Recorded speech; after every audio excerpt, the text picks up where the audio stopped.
स्वागत है दोस्तों पेपर एनालिसिस पॉइंट के ऊपर। और हम कर रहे थे आपकी द्वितीय श्रेणी अभिलेखा की प्रथम प्रश्न पत्र यानी जीके पेपर का एनालिसिस। और उसमें हम करने जा रहे हैं आपके माइनर टेस्ट 9 का एनालिसिस, जो होता है आपका 13 जुलाई 2025 को। कब होता है आपका? 13 जुलाई 2025 को, यानी कल ये पेपर हुआ था। बात करते हैं हम माइनर टेस्ट 9 की। जैसे कि मैं पहले बता देता हूँ हर चीज़।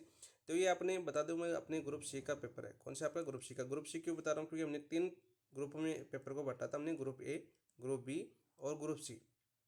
ग्रुप ए में अपना टेस्ट होता है 1 से 4, जो माइनर टेस्ट 1 से 4। फिर आपका होता है major test 1, major test 1। Group B में हमने किया था माइनर टेस्ट 5 से 8, और फिर हमने किया था आपका मेजर टेस्ट 2, मेजर टेस्ट 2 यानी रिवीजन टेस्ट था अपना। ये मेजर टेस्ट आपका रिवीजन टेस्ट है, ये अपने माइनर टेस्ट थे। ग्रुप सी की बात करें तो इसमें टोटल 3 टेस्ट है। 3 कौन से आपके? 9, 10 और 11 टेस्ट। और ये आपके अंतिम टेस्ट है। कौन से आपके? अंतिम टेस्ट है। ठीक है। इसके बाद आपके एक मेजर टेस्ट होगा, मेजर 3 होगा, जो इन तीनों टेस्टों का रिवीजन करवाएगा। ठीक है। फिर आपके फाइनल टेस्ट होंगे। तो यहाँ पर देखो अपना अंतिम टेस्ट है। यहाँ पर हमने क्या किया था? ग्रुप ए और बी में प्रत्येक क्वेश्चन को समझा, समझने के साथ हमने प्रत्येक ऑप्शन की व्याख्या की, जिससे पूरा सिलेबस कवर हो सके और पूरा कवर करवाने की कोशिश भी की है। इसके साथ साथ जो आरपीसी के न्यू क्वेश्चन पूछे गए, आरपीसी ने जो आपके जनवरी से लेके जून तक जो एग्जाम हुई है, जून तक जो जितने भी क्वेश्चन थे महत्वपूर्ण, वो सब अपने यहाँ पर कनेक्ट करने की कोशिश की है। जितना नया पैटर्न के क्वेश्चन थे वो सभी यहाँ पर आपको बताए गए। ठीक है। साथ ही यहाँ पर प्रत्येक ऑप्शन की व्याख्या की गई। और प्रीवियस ईयर में जितने भी क्वेश्चन पूछे, चाहे अधीनस्थ बोर्ड हो चाहे आरपीसी हो, सभी को यहाँ पर आपको एनालिसिस करवाया गया और प्रत्येक क्वेश्चन को समझाते हुए पूरा टॉपिक कवर करने की कोशिश की है। इसके साथ ही आपका मेजर टेस्ट है, वहाँ पर भी रिविजन इस प्रकार से करवाया कि प्रत्येक टॉपिक जो पीछे के 4 टेस्ट थे उनको भी अच्छे से रिविजन करवा दिया वापस मेजर टेस्ट 1 के अंदर। बहुत ही शानदार तरीके से आपको रिविजन करवाया गया। बात करते हैं अब देखो ग्रुप सी की। ग्रुप सी में अपना पहला टेस्ट आज स्टार्ट हो चुका है। तो बात करते हैं पहला टेस्ट आज स्टार्ट हुआ। तो पहले माइनर टेस्ट 9। तो 9 की मैं जब भी कोई चीज़ शुरुआत करता हूँ तो पहले मैं उसका सिलेबस बताता हूँ।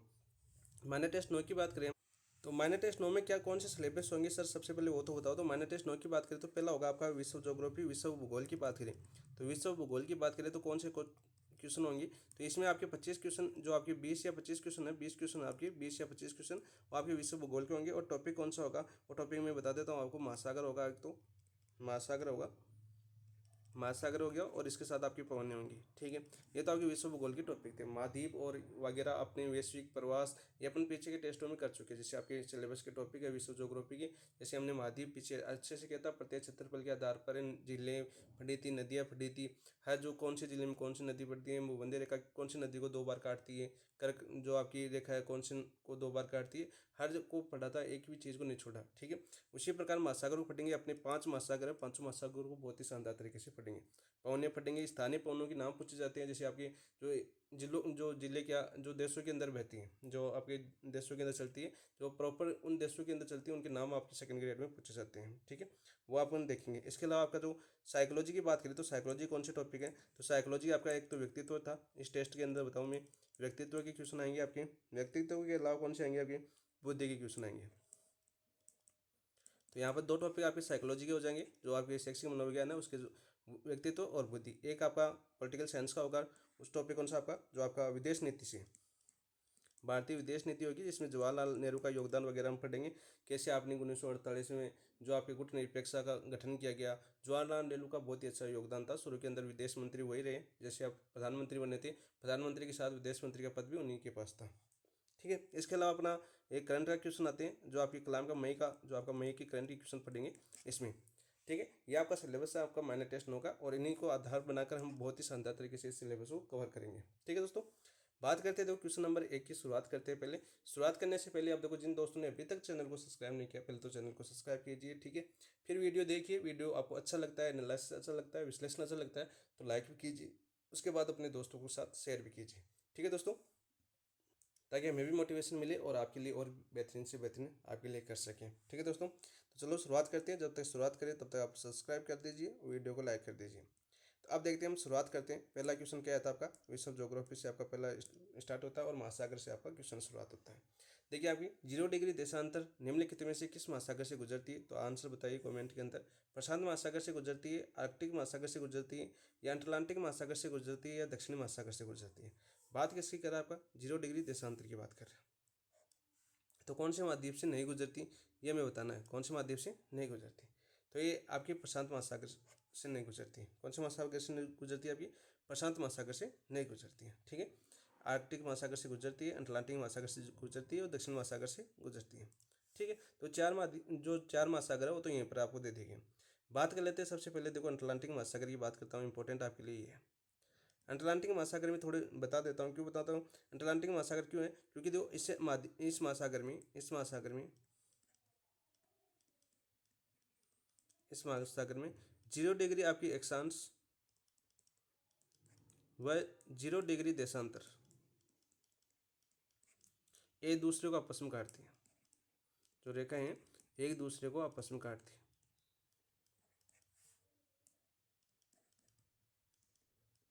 आपस में काटती है। तो ये क्वेश्चन आपके लिए महत्वपूर्ण है कि कौन 0 डिग्री देशांतर रेखा किस महासागर में एक दूसरे को आपस में काटती है, देशांतर और अक्षांश रेखा वो आपके कौन से महासागर में काटती है, आपकी अटलांटिक महासागर के अंदर काटती है।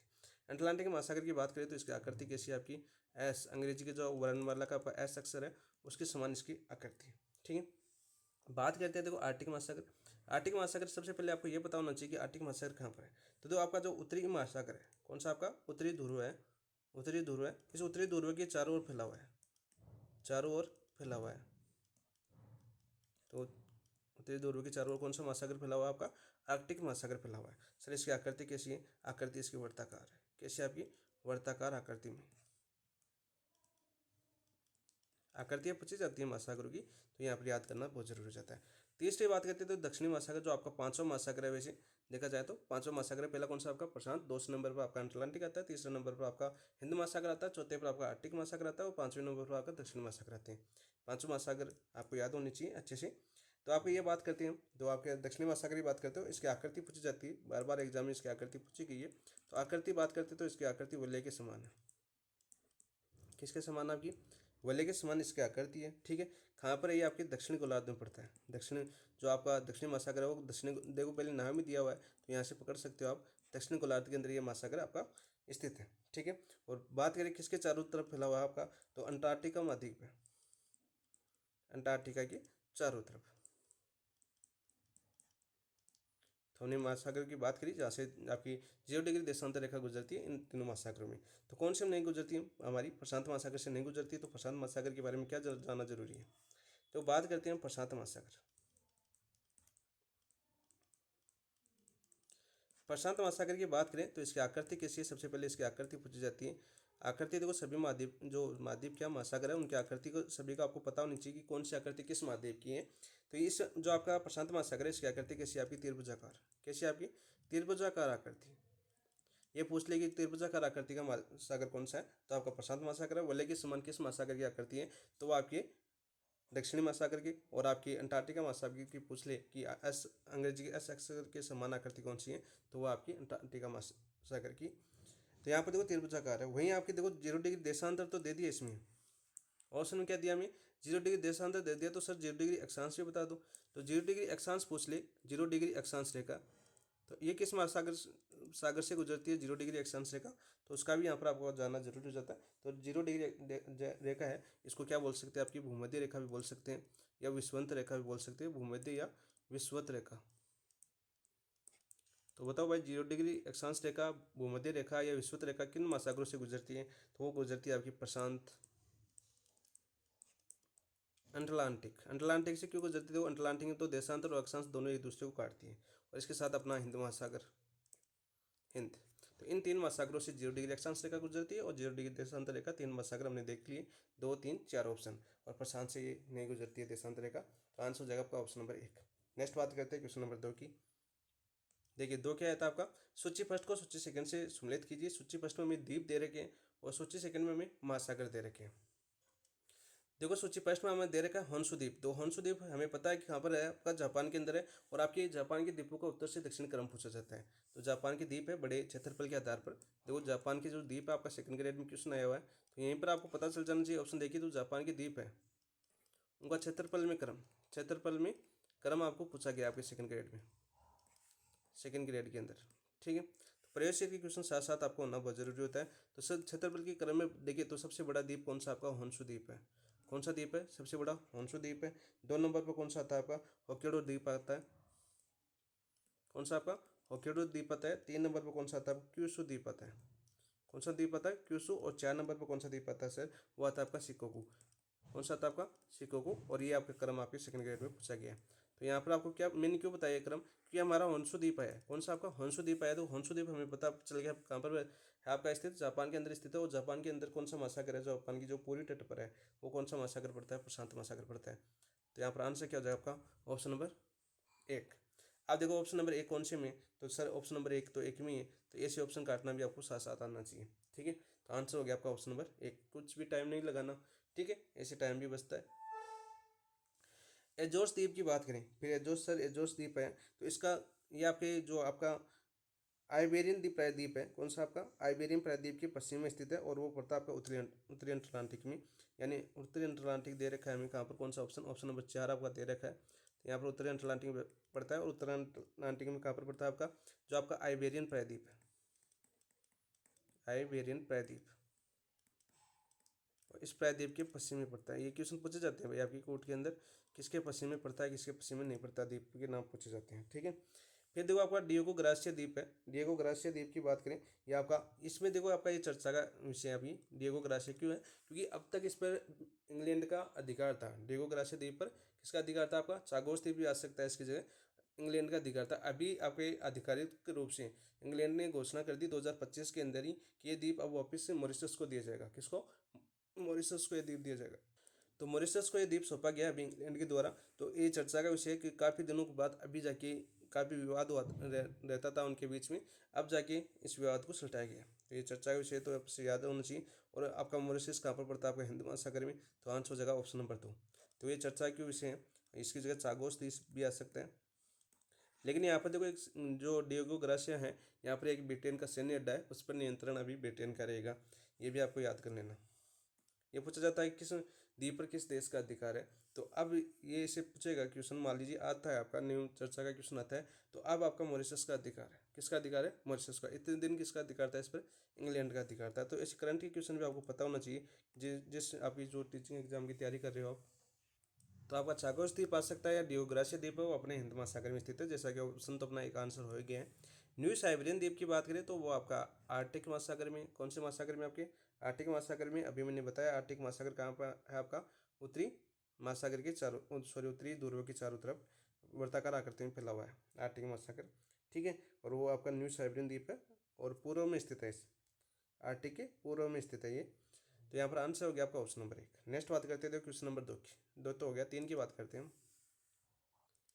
देखो ग्रेट बैरियर रीफ स्थित है, ये सेकंड ग्रेड का फेवरेट क्वेश्चन था आरपीसी का। अभी इसमें डीप में कहाँ जा सकता है वो आपको याद होना चाहिए, तो कमेंट में बताओ भाई। ग्रेट बैरियर रीफ है उसका कहाँ पर स्थित है, दक्षिणी पूर्वी हिंद महासागर में स्थित है, उत्तरी अटलांटिक महासागर में स्थित है, या उत्तरी ध्रुव महासागर में स्थित है, या पश्चिम प्रशांत महासागर में स्थित है। तो कौन से महासागर में स्थित है, तो ग्रेट जो आपकी बात करते हैं इसकी, तो ये स्थित आपकी ऑप्शन नंबर 4 आपका राइट आंसर हो जाएगा, पश्चिमी प्रशांत महासागर में स्थित है। कौन से प्रशांत महासागर में स्थित है, पश्चिमी प्रशांत महासागर में स्थित है। बात करते हैं देखो ग्रेट बैरियर रीफ की, जो आपका ग्रेट बैरियर रीफ है, इसे अन्य नाम क्या आ सकता है, देखो महान अवरोधक भित्ति, महान अवरोधक भित्ति भी आपका नाम आ सकता है ऑप्शन में, भित्ति। ठीक है, महान अवरोधक भित्ति। तो यहाँ पर देखो ये आपका कहाँ पर स्थित है, अभी मैंने बताया आपका पश्चिमी प्रशांत महासागर में। कौन सी में, आपका पश्चिमी प्रशांत महासागर में, प्रशांत में ये भी आ सकता है। और इसके अलावा पश्चिमी प्रशांत में जो ऑस्ट्रेलिया है, अपना ऑस्ट्रेलिया है, ऑस्ट्रेलिया के उत्तर पूर्व की ओर, उत्तर पूर्व की ओर। तो आप देखो आपका सेकंड ग्रेड में क्वेश्चन आया था, वो पूछा गया था कि ग्रेट बैरियर रीफ है वो किस कहाँ पर स्थित है, तो उसमें ऑप्शन था आपका ऑस्ट्रेलिया के उत्तर पूर्व की ओर। ये ऑप्शन आपके उस क्वेश्चन के अंदर था, ये भी याद होना आपको जरूरी है। प्रशांत महासागर तो याद होना ही चाहिए, इसके साथ में जो ऑस्ट्रेलिया के उत्तर पूर्व में की ओर है ये भी आपको याद होना चाहिए। ठीक है, बात करते हैं इसको, जो विश्व की सबसे लंबी प्रवाल भित्ति के नाम से भी जाना जाता है ये। इसके जो इंपॉर्टेंट फैक्ट यहाँ पर क्वेश्चन कितने पूछे जा चुके हैं वो देखिए। इसमें पूछा जा चुका है आपका विश्व की सबसे लंबी प्रवाल भित्ति कौन सी है, विश्व की सबसे लंबी प्रवाल भित्ति, प्रवाल भित्ति की बात करें तो कौन सी है आपकी, ग्रेट बैरियर रीफ। ठीक है, लगभग कितनी है इसकी लंबाई की बात करें तो लगभग इसकी 2000 किलोमीटर, कितनी लंबाई आपकी 2000 किलोमीटर इसकी लंबाई है, जो आपका क्वेश्चन पूछा जा चुका है। अन्य नाम की बात करें इसे, तो अन्य नाम की बात करें तो इसे बोला जाता है आपका पानी का बगीचा। क्या बोला जाता है इसे, पानी का बगीचा, इस नाम से भी इसको जाना जाता है। बात करिए आपको एक सागर पूछ ले, महासागर तो पूछ लिया कि किस सागर में स्थित है, किस सागर में स्थित है। सागर भी नाम का आपका पूछा जा चुका है क्वेश्चन वैसे तो ये आपके कोरल सागर में स्थित है। कौन से सागर में स्थित है? आपके कोरल सागर में स्थित है। ये क्वेश्चन भी आपका आ चुका है। इसके अलावा क्वेश्चन क्या पूछ सकता है कि यूनेस्को की विश्व धरोहर में ये शामिल है। यूनेस्को की विश्व धरोहर में या यूनेस्को की विश्व धरोहर है। तो ये भी आपके 4 क्वेश्चन है जो आपके एग्जाम में बार बार पूछे गए हैं इसी क्वेश्चन से संबंधित। ठीक है, ये आपको सभी को आपको याद होना चाहिए कि ग्रेट बैरियर रीफ है वो आपके पश्चिमी प्रशांत महासागर में स्थित है। और ये आपका ऑप्शन में ये भी आ चुका है कि ऑस्ट्रेलिया की उत्तर पूर्व की ओर कौन सा प्रवाल भित्ति स्थित है, तो वो आपका ग्रेट बैरियर रीफ। दोनों तरफ से क्वेश्चन पूछा जा चुका है। ऑस्ट्रेलिया उत्तर पूर्व वाला पूछ चुका है और ये वाला क्वेश्चन देखिए आपको ग्रेट बैरियर रीफ पूछ चुका है आपका आरपीसी सेकंड ग्रेड की बात करें तो क्वेश्चन आपका आ चुका है। तो इसमें आंसर हो जाएगा आपका ऑप्शन नंबर 4। नेक्स्ट बात करते हैं क्वेश्चन नंबर 4 की। देखो, निम्नलिखित महासागरों का क्षेत्रफल की दृष्टि से व्यवस्थित अवरोही क्रम की पहचान कीजिए, यानी बड़े से छोटा क्रम बताना हमें। तो देखो महासागर की बात करें हम, सबसे पहले देखो महासागर की बात करते हैं हम। तो महासागर की बात करें हम तो सर महासागर की बात क्यों कर रहे हो? तो देखो हमें पता है कि पृथ्वी के लगभग कितने क्षेत्रफल पर फैले हुए हैं? लगभग आपके 71% भाग पर आपका महासागर है। कितने प्रतिशत भाग पर? 71% भाग पर क्या आपकी महासागर है। और क्षेत्रफल की बात करें, इसका क्षेत्रफल की बात करें महासागरों का, तो क्षेत्रफल कितना है सर? टोटल क्षेत्रफल आपको पूछा जाए तो वो कितना आपका 36 करोड़ वर्ग किलोमीटर। 36 करोड़ वर्ग किलोमीटर क्षेत्रफल में आपके महासागर फैला हुआ है। ये 36 करोड़ वर्ग किलोमीटर क्षेत्र को कितने महासागरों में बांटा गया है? 5 महासागरों में बांटा है। कितने महासागरों में बांटा गया? आपके 5 महासागरों में बांटा गया। ये 36 करोड़ वर्ग किलोमीटर क्षेत्रफल है, महासागर को 5 में बांटा गया। तो कौन कौन से बांटा गया? सबसे पहले आता है अपना प्रशांत महासागर। कौन सा आता है आपका? प्रशांत महासागर, और जिसका क्षेत्रफल है लगभग आपका इसका आधा 1/2 भाग है, यानी 16.5 करोड़ वर्ग क्षेत्रफल पर फैला, जो किलोमीटर क्षेत्रफल है इस पर फैला हुआ है आपका प्रशांत महासागर। इसके बाद में 2 नंबर पर कौन सा आता है? 2 नंबर में मैंने अभी बताया ऐसा आकृति के समान, कौन सा आपका? अटलांटिक महासागर। अटलांटिक महासागर की बात करें तो अटलांटिक महासागर लगभग 8.5 करोड़ वर्ग किलोमीटर क्षेत्रफल में फैला हुआ है। तीसरे पर आता है आपका हिंद महासागर। अपना हिंद महासागर आता है। तीसरे पर कौन सा आता है आपका? हिंद महासागर आता है, जो लगभग 7.3 करोड़ वर्ग किलोमीटर क्षेत्रफल फैला हुआ है। वर्ग किलोमीटर क्षेत्रफल फैला हुआ है।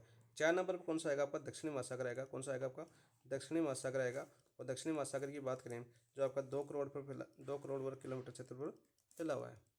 और पांचवा आपका महासागर कौन सा है सर? तो पांचवा अपना है आर्कटिक महासागर, जो आपका उत्तरी ध्रुव के चारों तरफ फैला हुआ है। आर्कटिक महासागर, कौन सा? आर्कटिक महासागर, जो लगभग 1.5 करोड़ वर्ग किलोमीटर क्षेत्र में फैला हुआ है। ये आपके 5 महासागर थे जो हमने पढ़ा, क्षेत्रफल के आधार पर हमने क्रम पूछा गया। तो ये आपको 5 महासागर का क्रम याद होना चाहिए। और देखो ये भी पूछा जाता है, इसके साथ साथ आपके महाद्वीपों का क्रम पूछा जाता है। तो 7 महाद्वीपों का क्षेत्रफल के आधार पर और जनसंख्या के आधार पर आपको क्रम याद होना चाहिए। और महासागरों का आपका क्षेत्रफल के आधार पर क्रम याद होना चाहिए। ठीक है, यदि क्वेश्चन फैक्ट क्वेश्चन आता है तो यहाँ से बाहर नहीं आएगा क्वेश्चन। तो यहाँ पर देखो हमने कौन सा पढ़ा? सबसे पहले हमने पढ़ा कि सबसे बड़ा कौन सा पढ़ा हमने पढ़ा सबसे पहले प्रशांत महासागर। 1 नंबर पर कौन सा है? ये 2 नंबर पर कौन सा पढ़ा सर? 2 नंबर पर पढ़ा हमने अटलांटिक महासागर। 3 नंबर पर कौन सा पढ़ा? हिंद महासागर। और 4 नंबर पर कौन सा पढ़ा आपने? दक्षिणी महासागर। लेकिन इसमें ऑप्शन दक्षिणी महासागर ने देखा, ऑप्शन दे रखा है आर्कटिक महासागर। तो 4 नंबर पर आपका ये हो जाएगा। तो BDCA ऑप्शन नंबर 3 आपका राइट आंसर हो जाएगा। नेक्स्ट बात करते हैं क्वेश्चन नंबर 5 की। देखो 5 ये आपके क्वेश्चन है 5वां, भूमध्य सागरीय कुंज कहलाती है। ये क्वेश्चन आपके पूछे जाते हैं जो जल संधि है, कौन सी खाड़ी किस खाड़ी को जोड़ती है। ठीक है, कौन से देशों को जोड़ती है ये भी पूछा जाता है। नहीं, कौन से महासागर को महाद्वीपों को जोड़ती है ये क्वेश्चन पूछा जाता है। एशिया को यूरोप से कौन सी जल संधि जोड़ती है, या आपके कौन सी खाड़ी किस महाद्वीप जो महासागर है उसको जोड़ती है। क्वेश्चन आपके बार बार क्वेश्चन देखने को मिले। सेकंड ग्रेड की बात करें हम तो यहाँ पर देखो पहले हमें क्वेश्चन दे रखा है वो देखते हैं हम। भूमध्य सागरीय कुंज कहलाती है प्राग जल डमरू, मध्य मलक्का जल संधि, होमरो जल संधि, या जिब्राल्टर जल संधि। आंसर दीजिए जल्दी से कमेंट में। यदि आपने पेपर दिया है तो आपका आंसर याद होना चाहिए। बात करते हैं तो कौन सी आपकी? जिब्राल्टर जल संधि। ठीक है, ऑप्शन नंबर 4 आपका राइट आंसर हो जाएगा। जिब्राल्टर जल संधि किन सागर को जो है सागर को जोड़ती है? ये आपके अटलांटिक महासागर है। अटलांटिको भूमध्य सागर से जोड़ती है। किसे जोड़ती है? आपके भूमध्य सागर से। इसे आपको याद होना चाहिए। ठीक है, यहाँ पे देखो अपने ऑप्शनों को कर लेते हैं हम। पाक जल डमरू ये अपने आपके दक्षिणी भारत के नीचे आपके श्रीलंका और भारत को अलग करती है, पाक जल डमरू। कौन सी खाड़ियों को जोड़ती है ये पाक जमरू? आपकी पाकी खाड़ी, पाकी खाड़ी व आपकी मन्नार की खाड़ी, मन्नार की खाड़ी। मन्नार की खाड़ी कहाँ किस तरफ? आपकी भारत की तरफ, और पाकी खाड़ी किस तरफ? आपकी श्रीलंका की तरफ। ठीक है, ये आपके लिए इंपॉर्टेंट है, अपने भारत के दक्षिण में स्थित है। कौन सी? भारत के दक्षिण में स्थित है। दूसरा ऑप्शन दे रखा है आपने मलक्का जल संधि। कौन सा दे रखा है? मलक्का जल संधि दे रखा है। तो मलक्का जल संधि की बात करें तो ये अंडमान सागर को, जो आपका अंडमान सागर है, अंडमान सागर को किससे जोड़ती है? आपकी अंडमान सागर को आपकी जावा सागर से जोड़ती है। जावा सागर के मध्य विभेदन करती है कौन सी? आपकी मलक्का जल संधि इन दोनों सागरों को जोड़ती है। बच गया कौन सा आपका? ऑप्शन नंबर 3 बच गया। तो ऑप्शन नंबर 3 आपका होमरोज जल संधि। कौन सा आपका? होमरोज जल संधि की बात करें हमें तो ये आपकी फारस की खाड़ी को ओमान की खाड़ी से जोड़ती है। क्वेश्चन आपका सेकंड ग्रेड में आ चुका है। फारस की खाड़ी को ओमान की खाड़ी, फारस की खाड़ी व ओमान की खाड़ी कौन सी जल संधि जोड़ती है? अभी वो जोड़ती है आपकी होमरोज जल संधि।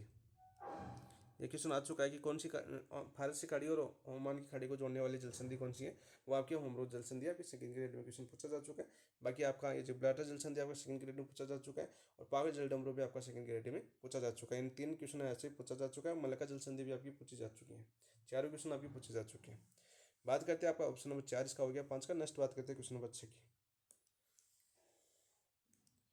यहाँ पर देखो, निम्नलिखित सीमावर्ती सागर अवस्थित है, अवस्थिति में किस में असम्मिलित युग्म है? तो हमने देखो अभी पीछे एक क्वेश्चन किया था। कारा सागर आपका आर्कटिक महासागर में स्थित है, बिल्कुल राइट। लाल सागर आपके हिंद महासागर में स्थित है, बिल्कुल राइट।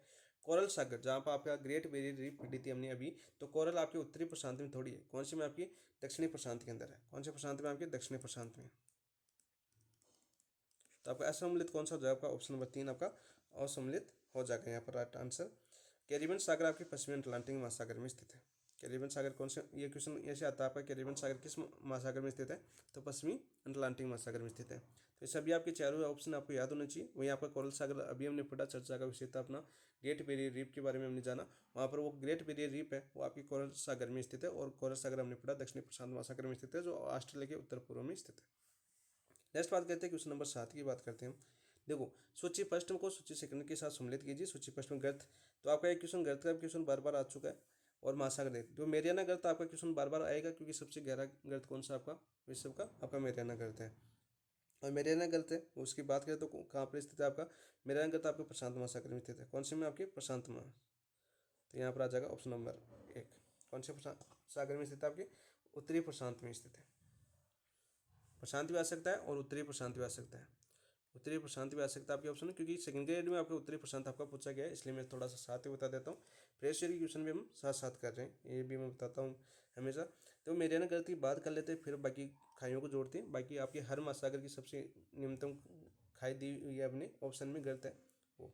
मेरियाना गर्त की बात करें तो विश्व की सबसे गहरी खाई है,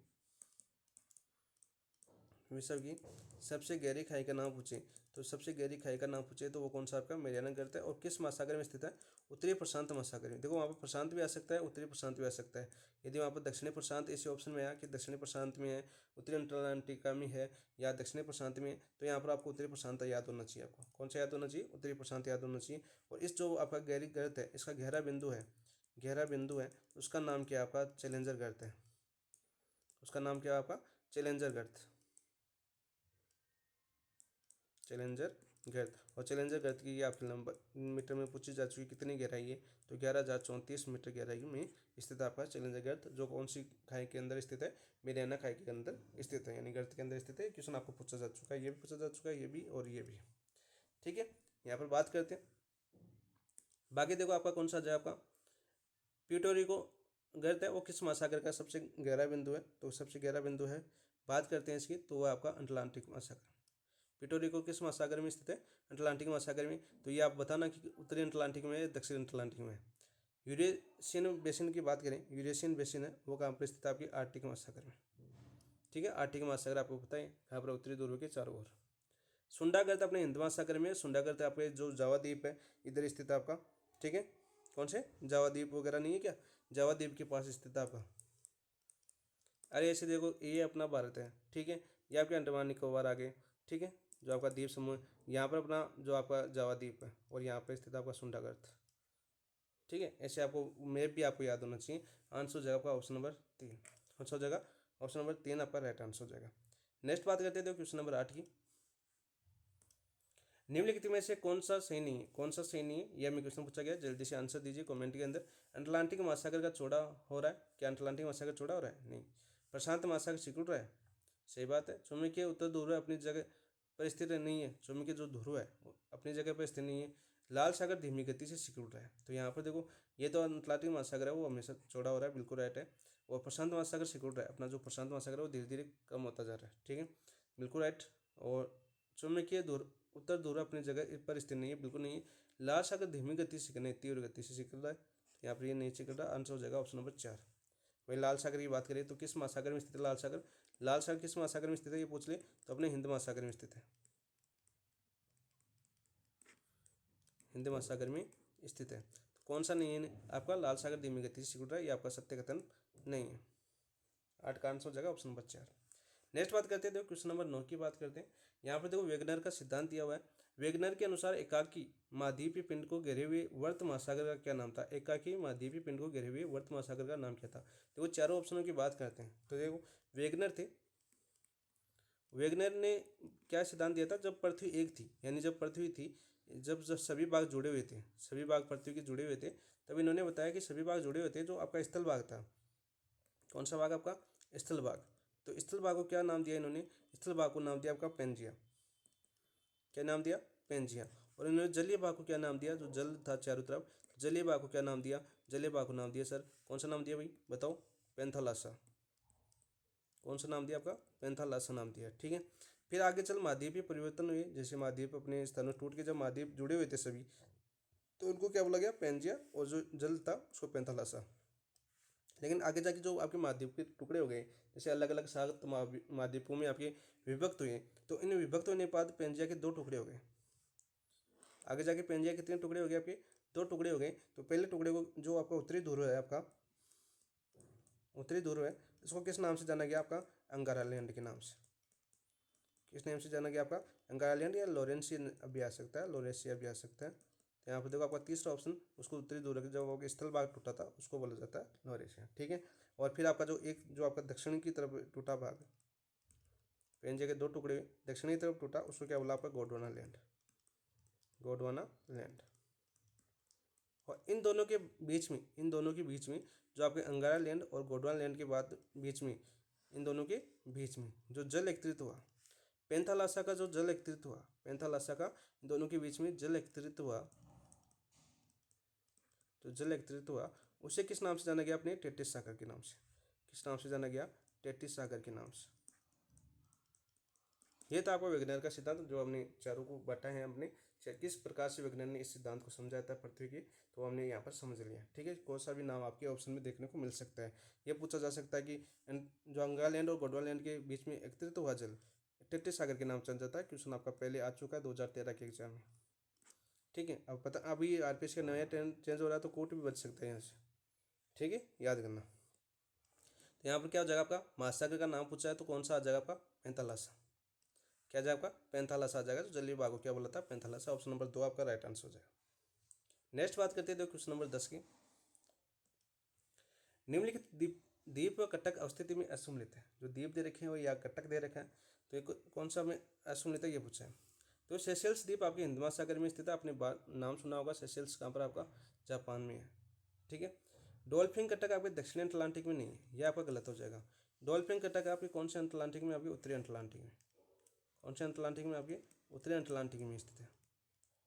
अभी यदि मैप देखोगे ना, तो मैप देखोगे तो आपका जो ये आपका, जैसे मैं बताना चाहूँ तो ये आपका, ये मान लीजिए आपका विश्व है, और इसे ऐसा आकृति में ये फैला हुआ कटक है। कौन सा? ऐसे ऐसा आकृति में फैला हुआ कटक है। ये आपका नीचे वाला भाग तो क्या कहलाता है? आपका दक्षिणी अटलांटिक। और उत्तर वाला भाग क्या कहलाता है? आपका उत्तरी अटलांटिक। उत्तरी अटलांटिक, ठीक है। भूमध्य रेखा है ये अपनी, भूमध्य रेखा के ऊपर वाला भाग उत्तरी अटलांटिक और नीचे वाला भाग दक्षिण अटलांटिक कहलाता है, ठीक है। ऐसे याद करो। और जो आपका इस ये वाला कटक है, इसको क्या बोलते हैं? आपकी डॉल्फिन कटक। डॉल्फिन कटक बोलते हैं, ऐसा आकार का फैला हुआ है। और जो दक्षिण अटलांटिक है, दक्षिण अटलांटिक में कौन सा बोला जाता है आपका? इसे चैलेंजर कटक बोला जाता है, चैलेंजर कटक। तो दोनों याद करना, दोनों क्वेश्चन आपके आ चुके हैं, दोनों क्वेश्चन आपके एग्जाम में आ चुके हैं भाई। तो यहाँ पर हो जाएगा आपका दक्षिण अटलांटिक में कौन सा बताया मैंने? चैलेंजर कटक, ठीक है, ये याद कर लेना। मेरियाना ट्रेंच हमने अभी पढ़ा, सबसे गहरतम बिंदु विश्व का और किस उत्तरी पश्चिमी प्रशांत महासागर में स्थित है? एल्ब्रोस एल्बाट्रोस कॉरिडोरा आपके दक्षिणी पूर्वी प्रशांत महासागर में स्थित है। दोनों आपके जो आपके ये तो आपका एल्ब्रोस्ट के आपका कटक है जो आपका दक्षिणी पूर्वी प्रशांत महासागर में स्थित है, और मेरिना ट्रेंच क्या आपकी खाई है, क्या आपकी खाई है। ठीक है, यहाँ पर आंसर क्या हो जाएगा ऑप्शन नंबर 2। असुमलित पूछा था ना हमने, तो असुमलित पूछा था, तो सर बताओ इसका आंसर ऑप्शन नंबर 2 आपका राइट आंसर हो जाएगा। नेक्स्ट बात करते हैं देखो क्वेश्चन नंबर 10 की। 10 तो हो गया, क्वेश्चन नंबर 11 की बात करते हैं। निम्न में से ठंडी पवन नहीं है, दो पवनों का क्वेश्चन आ गया। तो पवनों की बात करें तो यहाँ पर देखो क्वेश्चन आपका पूछा जाता है ये स्थानीय पवन कौन सी है, जैसे मान लीजिए किस महाद्वीप में कौन सी पवन चलती है वो पूछा जाता है, इसके अलावा किस देश में कौन सी पवन चलती है ये भी पूछा जाता है। ठीक है, तो ठंडी पवन नहीं है, देखो बोरा है, तो बोरा कैसी आपकी ठंडी पवन है, कैसी आपकी ठंडी पवन है। ठीक है, और बोरा कौन सी महासागर की तट पर चलती है आपकी एड्रियाटिक महासागर पर, एड्रियाटिक सागर के तट पर चलती है, पूछा जा चुका है। और इटली भी आ सकता है, इटली के अंदर आपकी कौन सी ठंडी हवा चलती है आपकी, वो चलती है आपकी बोरा। ठीक है, यहाँ पर देखो नॉर्दली दे रखा है, नॉर्दली आपकी कहाँ पर बहती है, आपकी नॉर्दली की बात करें तो यूएसए में चलती है ये उत्तरी की ओर, यानी अमेरिका के अंदर चलती है किसकी ओर, उत्तर की ओर, उत्तर की ओर चलने वाली हवा है आपकी यूएसए यानी अमेरिका के अंदर, तो ये भी आपकी कैसी ठंडी हवा है। ब्लिजर्ड की बात करें तो ब्लिजर्ड आपका काफ़ी बार एग्जाम पूछा गया सेकंड ग्रेड के अंदर, तो ब्लिजर्ड आपकी कनाडा जो आपका सबसे बड़ा द्वीप है कौन सा आपका ग्रीनलैंड, यहाँ पर ये बहती है हवा, और इसे कौन सी हवा के नाम से जाना जाता है आपका तूफानी हवा के नाम से जाना जाता है। तूफानी हवा क्यों, क्योंकि ये बर्फ़ की हवा है, ठंडी तो हवा ही, और ये बहुत तेज़ चलती है, तो यानी बर्फ़ चलती है यहाँ पर ठंडी हवा के अंदर, तो बर्फ़ ही आती है, तो इसलिए इसको क्या बोला जाता है, तूफानी हवा बोला जाता है। तो बच्ची कौन सी आपकी ब्लैक रोलर, कौन सी बच्ची आपकी ब्लैक रोलर, और ये क्या आपकी गर्म हवा है, कैसी आपकी गर्म हवा है, और किस क्षेत्र में चलती है आपकी यूएसए के अंदर चलती है, यानी अमेरिका के अंदर चलती है आपकी ब्लैक रोलर। तो यहाँ पर आंसर हो जाएगा ऑप्शन नंबर 4। नेक्स्ट बात करते हैं क्वेश्चन नंबर 12 की। अभिकथन दे रखा है और कारण दे रखा है, तो बात करते हैं देखो अभिकथन एक क्या है आपका, हवाएं या पवनें धीमी गति से बहती है जब दाब प्रवणता कम होती है, बिल्कुल राइट। जब दाब प्रवणता कम होगी तो हवा कैसे चलेगी आपकी धीमी गति से चलेगी, तो ये तो बिल्कुल राइट है। जो दाब प्रवणता कम होती है तब समदाब रेखा समीप समीप पाई जाती नहीं, समदाब रेखा क्या हो जाती है आपकी दूर दूर, तो ये आपका गलत हो जाएगा। ठीक है, तो इसमें क्या आपका ए सत्य है परंतु आर असत्य है, ए सत्य है परंतु आर असत्य है, ऑप्शन नंबर 3 आपका राइट आंसर हो जाएगा। 12 का आंसर क्या हो गया आपका ऑप्शन नंबर 3। नेक्स्ट बात करते हैं देखो क्वेश्चन नंबर 13 की। 13 क्या था आपका, 13 बताओ भाई, हेडली कोशिका में कौन सी पौने बहती है, यदि आपने पढ़ा है तो देखो इसे कोशिकाओं में बांटा गया था, आपकी पृथ्वी को ऐसे 6 कोशिकाओं में बांटा गया था। ठीक है, इस प्रकार से यह आपको याद होना चाहिए भाई, अक्षांश वगैरह याद होना चाहिए, क्योंकि इनके बीच में जो हवाएं चलती है जैसे आपकी पछुआ पवने व्यापारिक पवने ये चलती है, तो ये याद होनी चाहिए। अक्षांश किस 30 से 0 से 30, 30 से 35, ठीक है, 0 से इधर 60, नीचे 60 वगैरह, ये आपके सभी याद होनी चाहिए आपको। व्यापारिक पवनी, पछुआ पवनी या दूरी पवनी या उपरोक्त में से कोई नहीं। तो यहाँ पर बात करें हम जो हेडली कोशिका है, हेडली कोशिका में कौन सी होती है आपकी व्यापारिक पवनी, कौन सी व्यापारिक पवनी। और वहीं बात करें तो पछुआ पवनी ये किस कोशिका के अंदर बहती है, ये बहती है आपकी फेरेल कोशिका के अंदर। कौन सी आपकी फेरेल का नियम भी आपको याद होना चाहिए, खुद को फेरेल बना लेना। हवा की दिशा पूछे ना तो खुद की पीठ के पीछे ये मान लेना हम फेरेल है, और हमारी पीठ ले लेना, फिर अपना दायां हाथ ले लेना, बायां हाथ ले लेना। ठीक है, तो फेरेल कोशिका में कौन सी पवनी चलती है आपकी, ये आपकी पछुआ पवनी चलती है। कौन सी आपकी पछुआ पवनी चलती है, और यहाँ पर इसका नाम ये भी आ सकता है आपका मध्य अक्षांशीय कोशिका, अक्षांशीय कोशिका नाम भी आ सकता है। और इसका जो आपका हेडली कोशिका है इसलिए इसका नाम क्या आ सकता है आपका निम्न निम्न अक्षांशीय कोशिका भी इसका नाम आ सकता है। एक आपकी धुरीय पवनी बच गई, दो कहाँ पर चलती है आपकी धुरीय पवनी को, धुरीय कोशिका के अंदर ही चलती है, धुरीय कोशिका के अंदर चलती है। लेकिन नाम ये धुरीय कोशिका पूछता है तो ये आपका धुरीय कोशिका नाम नहीं देगा, नाम क्या देगा आपका उच्च अक्षांशीय कोशिका में चलने वाली पवनी कौन सी है, उच्च अक्षांशीय कोशिका में चलने वाली पवनी कौन सी है, धुरीय पवनी को है। और ये आपका क्वेश्चन आपका सेकंड ग्रेड में आ चुका है। ठीक है, तो यहाँ पर आंसर क्या हो जाएगा आपका ऑप्शन नंबर 1 व्यापारिक पवनी है जो आपकी हेडली कोशिका के अंदर बहती है। ठीक है, नेक्स्ट बात करते हैं क्वेश्चन नंबर 14 की बात करें हम। 14 की बात करें तो 14 क्या आपका निम्नलिखित में से सत्य कथन नहीं है, हमें सत्य कथन नहीं बताना, ये क्वेश्चन पूछा गया है। तो बताओ भाई कौन सा सत्य नहीं है आपका, राइट आंसर बताओ। आपने पढ़ा है, आपकी अंतिम मोड में आपकी तैयारी है, ग्रुप सी की तैयारी कर रहे हो आप, यानी टेस्ट नंबर 9 की तैयारी कर रहे हो, तो आपको ये याद होना चाहिए। तो जेट स्ट्रीम है वो भू विक्षेपी पवन का उदाहरण है। किसका उदाहरण है आपके, भू विक्षेपी पवन का उदाहरण है, सही है क्या। 30 से 35 डिग्री अक्षांशों में अश्व अक्षांश कहा जाता है, बिल्कुल राइट। अश्व अक्षांश नाम कैसे पड़ा, कि अंग्रेज अधिकारी था, उसका नाम क्या था, देखो याद ही नहीं रहा, चलो कोई बात नहीं। अंग्रेज अधिकारी था, वो अपने जो आपके अश्व यानी जो घोड़े हैं वो लेके जा रहा था, और इस अक्षांश के अंदर बहुत तेज हवाएं चलती हैं, यानी जो दाब है वो ज़्यादा हो जाता है, और ये आगे नाव आगे नहीं बढ़ पाई, तो उसने किसने क्या किया, जो अपने अश्व थे वो अश्व को समुद्र के अंदर फेंक दिए, जिंदे अश्व है, तो उसका नाम भी अश्व अक्षांश पड़ गया। ये याद करने के लिए बता रहा हूँ, ठीक है। बाकी क्या कारण है पता नहीं, तो यहाँ पर याद करने के लिए बता रहा हूँ कि उसने, मैंने जब बगड़िया जी सर से पढ़ा था तो उन्होंने ये एग्जाम्पल दिया था हमें, तो इसलिए साथ साथ याद करवा देता हूँ आपको भी वापस। यदि आपने कलाम से कोचिंग की है तो यही एग्जाम्पल आया है वहाँ पर, आपको याद होगा। मानसूनी पवने एक भूमंडलीय पवने नहीं, मानसूनी पवने भूमंडलीय पवने नहीं है, मानसूनी पवने आपकी कौन से पवने, आपकी सामयिक पवने है। कौन सी आपकी सामयिक पवने, कौन सी पवने आपकी सामयिक पवने, बिल्कुल राइट। तो यहाँ पर आंसर क्या हो जाएगा आपका, हमें तो ऐसा सत्य नहीं है पूछा तो आंसर तो आपका ऑप्शन नंबर 3 हो जाएगा। यहाँ पर देखो गहरी पवने हैं, ध्रुव के निकट सर्वाधिक विक्षेपित होती है, बिल्कुल राइट। कूट आ सकता है, ऐसा इन क्वेश्चनों का कूट आ सकता है, तो ऐसी ध्रुवीय पवने आपकी मानसूनी पवने, ठीक है। अश्व अक्षांश, जेट स्ट्रीम वगैरह आपको याद होनी चाहिए, वो विक्षेपित पवन का उदाहरण है जेट स्ट्रीम, ठीक है। ऐसे अन्य अन्य नाम भी बोलते हैं आपका, जियोस्ट्रोपिक विंड भी आ सकता है, इंग्लिश में नाम पूछा गया आपका सेकंड ग्रेड में, जेट स्ट्रीम के बारे में इंग्लिश में नाम पूछा जा चुका है, तो दोनों ही नाम याद होने चाहिए आपके। देखो ये रहा आपका, ठीक है, दोनों नाम आपको याद होना चाहिए। ये इंग्लिश में जैसा लिखा है ना, ये ऐसा कैसा आपको सेकंड ग्रेड में आया हुआ है, हिंदी के अंदर लिखा है, ये तो इंग्लिश में हिंदी टाइप में, जैसे हिंदी में इंग्लिश को हिंदी में लिखते हैं ना उस टाइप से लिखा हुआ, तो ये क्वेश्चन भी आपका आ चुका है भाई, इंपॉर्टेंट है। तो आंसर हो जाएगा आपका ऑप्शन नंबर 3। नेक्स्ट बात करते हैं क्वेश्चन नंबर 15 की। देखो पोलर स्टलीज किस प्रकार की हवाएं, पोलर स्टलीज है वो किस प्रकार की हवाएं, बताओ भाई, गर्म है, शुष्क है, शीत है, स्थानीय या वर्षा ऋतु हवा है, कौन सी है भाई, आंसर बताओ फटाफट, कमेंट में आंसर बताओ इसका। तो ये आपकी कौन सी, शीत शुष्क, कौन सी आपकी शीत शुष्क, आंसर हो जाएगा आपका ऑप्शन नंबर 2। नेक्स्ट बात करते हैं क्वेश्चन नंबर 16 की। देखो जब कोरियोलिस बल दाब प्रवणता बल से संतुलित हो जाए, जो कोरियोलिस बल है वो दाब प्रवणता बल से संतुलित हो जाए, तो समदाब रेखा के समांतर बहने वाली पौने कहलाती है। तो समदाब रेखा के समांतर बहने वाली पौने कौन सी कहलाती है भाई, पोलर स्टलीज अभी देखा हमने, जो शीत पौने थी, अभी ऊपर वाला क्वेश्चन 15 पोलर स्टलीज देखा ना। मानसूनी पौने जो अभी हमने पीछे पढ़ा, जो आपके समसायिक पौने हैं। पछुआ पौने जो हमने अभी पढ़ा पीछे, जो आपकी कौन सी कोशिका में चलती है पछुआ पौने, फेरल कोशिका में। भू विक्षेपी पौने है, तो कौन सी हो जाएगी आपकी भू विक्षेपी पौने, ठीक है। आंसर नंबर कौन सा हो जाएगा आपका 16 का, ऑप्शन नंबर 4 आपका राइट आंसर हो जाएगा। भू विक्षेपी पौने जो अभी अभी देखा हमने, अरे कौन सा क्वेश्चन था, ये रहा देखो, जेट स्ट्रीम भू विक्षेपी पौन, ठीक है। ऐसे क्वेश्चन यदि आपको याद है तो अगले क्वेश्चन आप नहीं पकड़ोगे, कि कभी कभी क्वेश्चन पहले आ जाता है, उसी का आंसर आगे क्वेश्चन आता है एक, तो भू विक्षेपी पौने इसे जेट स्ट्रीम बोलते हैं। कौन सी बोलते हैं आपकी, जेट स्ट्रीम बोलते हैं। और इसको अन्य मैंने नाम बताया, इंग्लिश में पूछा जा सकता है इसको, आपका नाम आया था देखो इंग्लिश में, जियोस्ट्रोपिक विंड के नाम से आपका क्वेश्चन पूछा गया, ठीक है। अनेक पवनों की बात कर लेते हैं। देखो यहाँ पर देखो जो आपकी पछुआ पवने हैं, पछुआ पवनों की बात करते हैं, तो पछुआ पवने,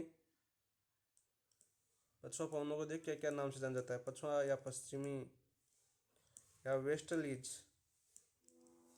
वेस्टर्लीज पवने हैं। इनकी बात क्यों कर रहा हूँ, तो इन पछुआ पवनों को जो आपकी, तो जो 30 से 35 डिग्री अक्षांश के बीच रहती है ना, मैंने बाद जो एक डायग्राम बनाया था गोल अंडा सा, वो याद कर लेना। इसके अंदर इसको क्या बोलते हैं, आपकी 30 से 35 अक्षांश के बीच चलती है आपकी पछुआ पवनी, या उत्तरी गोलार्ध, ये तो आपके दक्षिणी गोलार्ध में, और उत्तरी गोलार्ध की बात करें तो 60 से 65 डिग्री अक्षांश के बीच में बहती है, ठीक है। वही बात करें, देखो यहाँ पर एक चीज़ और पूछी जाती है, यहाँ पर 40 डिग्री के अंदर बहती है, जो 40 डिग्री अक्षांश पर जो हवाएं चलती हैं, अक्षांश पर जो हवाएं चलती हैं उनको क्या बोला जाता है आपका, गरजती चालीसा बोला जाता है। क्या बोला जाता है आपका, गरजती चालीसा बोला जाता है। और वही हवा यदि 50 डिग्री अक्षांश दक्षिणी अक्षांश पर हो, दक्षिणी गोलार्ध की बात करूँ दक्षिणी अक्षांश में, तो दक्षिण भयंकर बोला जाता है इसको, भयंकर या प्रचंड पचासा बोला जाता है, पचासा। ठीक है। और यदि ये भी आपकी 60 डिग्री पर हो, 60 डिग्री दक्षिण अक्षांश पर हो, तो दक्षिण अक्षांश में इसको क्या बोला जाता है? चिकता साटा। ये सभी क्वेश्चन आपके पूछे जा चुके हैं। चिकता साटा ये क्वेश्चन आपके सेकंड ग्रेड में पूछे जा चुके हैं। 40 डिग्री, 50 डिग्री, 60 डिग्री याद होने चाहिए भाई आपको, अच्छे से रट लेना। रट क्या लेना, मैप से याद कर लेना, ऐसे गोला बना के भाई, इधर वाले अक्षांशों में चलती है ना, तो अच्छे से याद हो जाएगा आपका। मैप बना के याद किया करो भाई, कोई भी चीज़ याद करो तो मैप, जैसे ज्योग्राफी तो हमेशा मैप पर टिकी होती है, मैप अच्छे से याद है तो ज्योग्राफी कभी नहीं भूल पाओगे। तो ऑप्शन नंबर 4 आपका राइट आंसर हो जाएगा। नेक्स्ट बात करते हैं क्वेश्चन नंबर 17 की। 17 की बात करते हैं। 17 असत्य कथन का चयन कीजिए, बताइए भाई असत्य कथन कौन सा है। 17 की बात करें असत्य कथन कौन सा है, तो पहला ऑप्शन दे रखा है, व्यापारिक पवनों की दिशा दक्षिणी गोलार्ध से दक्षिण पूर्व से उत्तर पश्चिम की ओर चलती है। सही बात है क्या? तो बिल्कुल सही बात है। व्यापारी पवनों की तुलना में पछुआ पवनी अधिक प्रचंड होती है। बिल्कुल अभी हमने देखा ना, पछुआ पवनी की 60 डिग्री पर, 50 डिग्री पर और 60 डिग्री पर क्या क्या नाम पढ़ा था, हमें पिछला क्वेश्चन देखा भाई। दूरी पवने पछुआ पवनों की ठीक विपरीत दिशा में चलती है। बिल्कुल राइट, दूरी पवने हैं वो आपकी पछुआ पवनों की ठीक विपरीत दिशा में चलती है। ये भी राइट है, ये भी राइट है, तो बच्चा आपका ही। दूरों पर कोरोलियस बल का मान शून्य होता है, ये गलत है आपका। तो कोरोलियस बल की बात करें तो ये कोरोलियस बल आपका भूमध्य रेखा पर शून्य होता है। कहाँ पर होता है आपका? भूमध्य रेखा। भूमध्य रेखा आ सकता है, या विषुवत रेखा आ सकता है, 0 डिग्री आ सकता है, या आपका विषुवत रेखा आ सकता है आपके लाइन। ये तीनों नाम आते हैं। यहाँ पर आपका कोरिलेशन बल का मान है वो कैसा होता है? आपका शून्य है। कैसा आपका? शून्य। और ध्रुव पर कैसा है आपका? अधिकतम। ध्रुव पर कैसा है सर? अधिकतम है। ध्रुव पर कैसा आपका? अधिकतम है। तो ऐसे याद होना चाहिए आपको। आंसर हो जाएगा आपका ऑप्शन नंबर 6। ठीक है। भूमध्य रेखा और आपकी देशांतर रेखा 0 डिग्री अक्षांश रेखा एक दूसरे किस महाद्वीप में काटती है, सॉरी किस महासागर में काटती है? तो ये आंसर कमेंट में बताइए अभी, अभी को कमेंट बताइए। नेक्स्ट देखो क्वेश्चन नंबर 18 की बात करते हैं। पवनों की दिशा में विचलन जिसके कारण नहीं होता वह है। पवनों की जो दिशा है उसमें जो विचलन है जिसके कारण नहीं होता वह है कौन सा भाई? दाब प्रवणता है, घर्षण बल है, कोरोलियस बल है, या वायुमंडलीय आर्द्रता है? तो दाब प्रवणता के कारण भी होता है, घर्षण बल के कारण भी होता है, कोरोलियस बल के कारण भी होता है, लेकिन किसके कारण नहीं होता आपका? वायुमंडलीय आर्द्रता के कारण नहीं होता। तो आंसर हो जाए आपका ऑप्शन नंबर 4। इसमें दिशा में कोई विचलन नहीं होता वायुमंडलीय आर्द्रता के कारण। नेक्स्ट बात करते हैं क्वेश्चन नंबर 19 की बात करें हम, तो निम्नलिखित पवने अवस्थिति में से असममित युग्म की पहचान कीजिए। फिर से हमें असममित पवनों के बारे में पूछा है। तो देखो डॉक्टर पवने, इस क्वेश्चन को करने वाला यदि यहाँ पर देखो, मैं तो इसे 80 वाला क्वेश्चन समझता हूँ। क्यों? देखो जिस दोस्त ने यदि थोड़ी सी समझ है, यदि समझदार है, समझ के आधार पर क्वेश्चन पूछा गया, समझ के आधार पर समझते हो। देखो डॉक्टर पवने, ठीक है, वो कहाँ पर चलती है? गिन्नी के तट पर। कहाँ पर आपकी? गिन्नी के तट पर चलती है। और गिन्नी के तट कहाँ पर आपका? अरे अफ्रीका में है। अफ्रीका के सारा जो आपका है अफ्रीका महाद्वीप के तट पर है, आपका अफ्रीका के अंदर पड़ता है गिनी के तट। मैंने पढ़ाया था ना महाद्वीप तब। मिस्ट्रल पवनी आपकी स्पेन और फ्रांस के अंदर चलती है। बिल्कुल। खमसीन आपकी मिस्र के अंदर चलती है। और जो हरबटन है, तो हरबटन कहाँ पर चलती है आपकी? इसी हरबटन को क्या बोलते हैं? डॉक्टर पवने बोलते हैं। हरबटन को क्या बोलते हैं? डॉक्टर पवने बोलते हैं। यदि इसको क्वेश्चन याद था, जिस दोस्त को याद था ये क्वेश्चन, यदि टेस्ट दिया है आपने, तो ये किस किस का गलत हुआ पहले तो ये बता दो कमेंट के अंदर। तो ये क्वेश्चन आपको याद था तो ये बताओ भाई, हरबटन को बोलते हैं डॉक्टर पवनी क्यों बोलते हैं? क्योंकि ये देखो आपकी कहाँ से आती है? आपकी सारा मरुस्थल से आती है। कहाँ से आती है? आपकी सारा मरुस्थल से चलकर आती है और आपकी गिरने के तट पर। ठीक है। और सारा मरुस्थल कैसा होता है? आपका गर्म मरुस्थल है, यानी गर्म हवा है एक तरह की, यानी जो, और यहाँ पर जो हर जो आपका गिन्नी का तट है यहाँ पर नमी होती है। क्या होती है? आपकी नमी होती है। और जब ये पवनें चलती है ना, जो यहाँ के लोगों पर जो हल्की उल्की जो जुकाम वगैरह है ना, वो ठीक हो जाती है। जो जुकाम वगैरह लगी होती है वो क्या हो जाती है? ठीक हो जाती है। इसी कारण इसको क्या बोलते हैं? डॉक्टर पवने बोलते हैं। क्या बोलते हैं? डॉक्टर पवने। ठीक है, ऐसे आपको याद होना चाहिए। और आपके देखो अन्य अन्य पवने पूछी जाती है। देखो मैं बताऊँ, जैसे आपका याद करो आप, जैसे लीबिया नाम आ जाए, देखो लीबिया नाम आ जाए तो लीबिया गिबली, लीबिया गिबली, याद हुआ नहीं हुआ? Libya Ghibli. अरब, जैसे दूसरा आ जाए अपने अरब में पूछ ले तो सिमुम। अरब में कौन सी पौने चलती है आपकी? सिमुम चलती है। सूडान में हबूब। सूडान में कौन सी चलती है आपकी? हबूब। देखो मैं बता रहा हूँ, ट्यूनीशिया के बार बार आपके एग्जाम में पूछी जा चुकी है। ट्यूनीशिया में कौन सी चलती है आपकी? सिया। ट्यूनीशिया में कौन सी चलती है आपकी? अरे चिल्ली। कौन सी चलती है आपकी? चिल्ली। और कौन सी रहेगी भाई? स्पेन में लेवेस से चलती है आपकी। स्पेन की बात करें तो लेवेस से चलती है स्पेन के अंदर। ठीक है। इसके अलावा एक कौन सी होगी? लेस्टी कहाँ पर चलती है? मोरक्को। मोरक्को में लेस्टी चलती है। एक और याद कर लो, छठी मोरक्को। मोरक्को में कौन सी चलती है आपकी? लेस्ट चलती है। कौन सी हवा चलती है भाई? लेस्ट ही। और भाई ऑस्ट्रेलिया में ऐसे आ जाएगी, ऑस्ट्रेलिया में कौन सी हवा चलती है? इधर बताओ, ऑस्ट्रेलिया में आगे आती चलती है आपकी ब्रिक फिल्टर। कौन सी चलती है आपकी? ब्रिक फिल्टर पवनें चलती हैं। न्यूजीलैंड की बात करें, न्यूजीलैंड की बात करें, न्यूजीलैंड में आपकी नार्वेस्टर चलती है। कौन सी आपकी? नार्वेस्टर। एक और चलती है अरब में, अरब में एक हवा चलती है, अरब में शामल भी चलती है, गर्म हवा है आपकी शामल।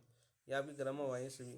और ये आपकी सिमको प्रकार की हवाएं हैं। कौन सी आपकी? सिमको। ये भी पूछा जाता है कि कौन सी प्रकार की हवाएं हैं, ठीक है। आपकी जो ये स्थानीय हवाएं जो आपकी देशों के अंदर बहती हैं, इनके जो ये भी पूछा जाता है, सिमून है, चिनुक है, चिनुक का प्रकार कौन सी है, सिमुक जो आपकी है उसका प्रकार कौन सी है। तो ऐसी हवा भी आपकी पूछी जाती है आपकी सेकंड ग्रेड के अंदर। नेक्स्ट बात करते हैं क्वेश्चन नंबर 20। सर्वाधिक वायुदाब पाया जाता है। सर्वाधिक वायुदाब कहाँ पर पाया जाता है भाई? पर्वतों पर पाया जाता है या रेगिस्तान में पाया जाता है, वन क्षेत्र में पाया जाता है या सागर तल में पर पाया जाता है? कहाँ पर पाया जाता है? आंसर बताओ जल्दी से कमेंट के अंदर। तो आंसर मैं बता देता हूँ, सागर तल पर। जो आपका सागर का तल है वहाँ पर सर्वाधिक वायुदाब पाया जाता है। कैसे पाया जाता है? आपका सर्वाधिक वायुदाब पाया जाता है, ठीक है। आंसर क्या हो जाएगा? Option number 6। नेक्स्ट बात करते हैं, ये आपके वर्ल्ड ज्योग्राफी क्वेश्चन 20 क्वेश्चन आए थे आपके, जो मैंने महासागर और जो आपकी पौने बची उनके 20 क्वेश्चन इस टेस्ट में पूछे गए थे। नेक्स्ट बात करते हैं करंट के क्वेश्चन आएंगे अब। तो करंट में देखो, करंट का क्वेश्चन की बात करते हैं, फास्ट फास्ट करते हैं थोड़ा। पंडित दीनदयाल उपाध्याय गरीबी मुक्त गांव योजना। कौन सी? पंडित दीनदयाल गरीबी मुक्त गांव योजना के संबंध में निम्नलिखित कथनों पर विचार कीजिए।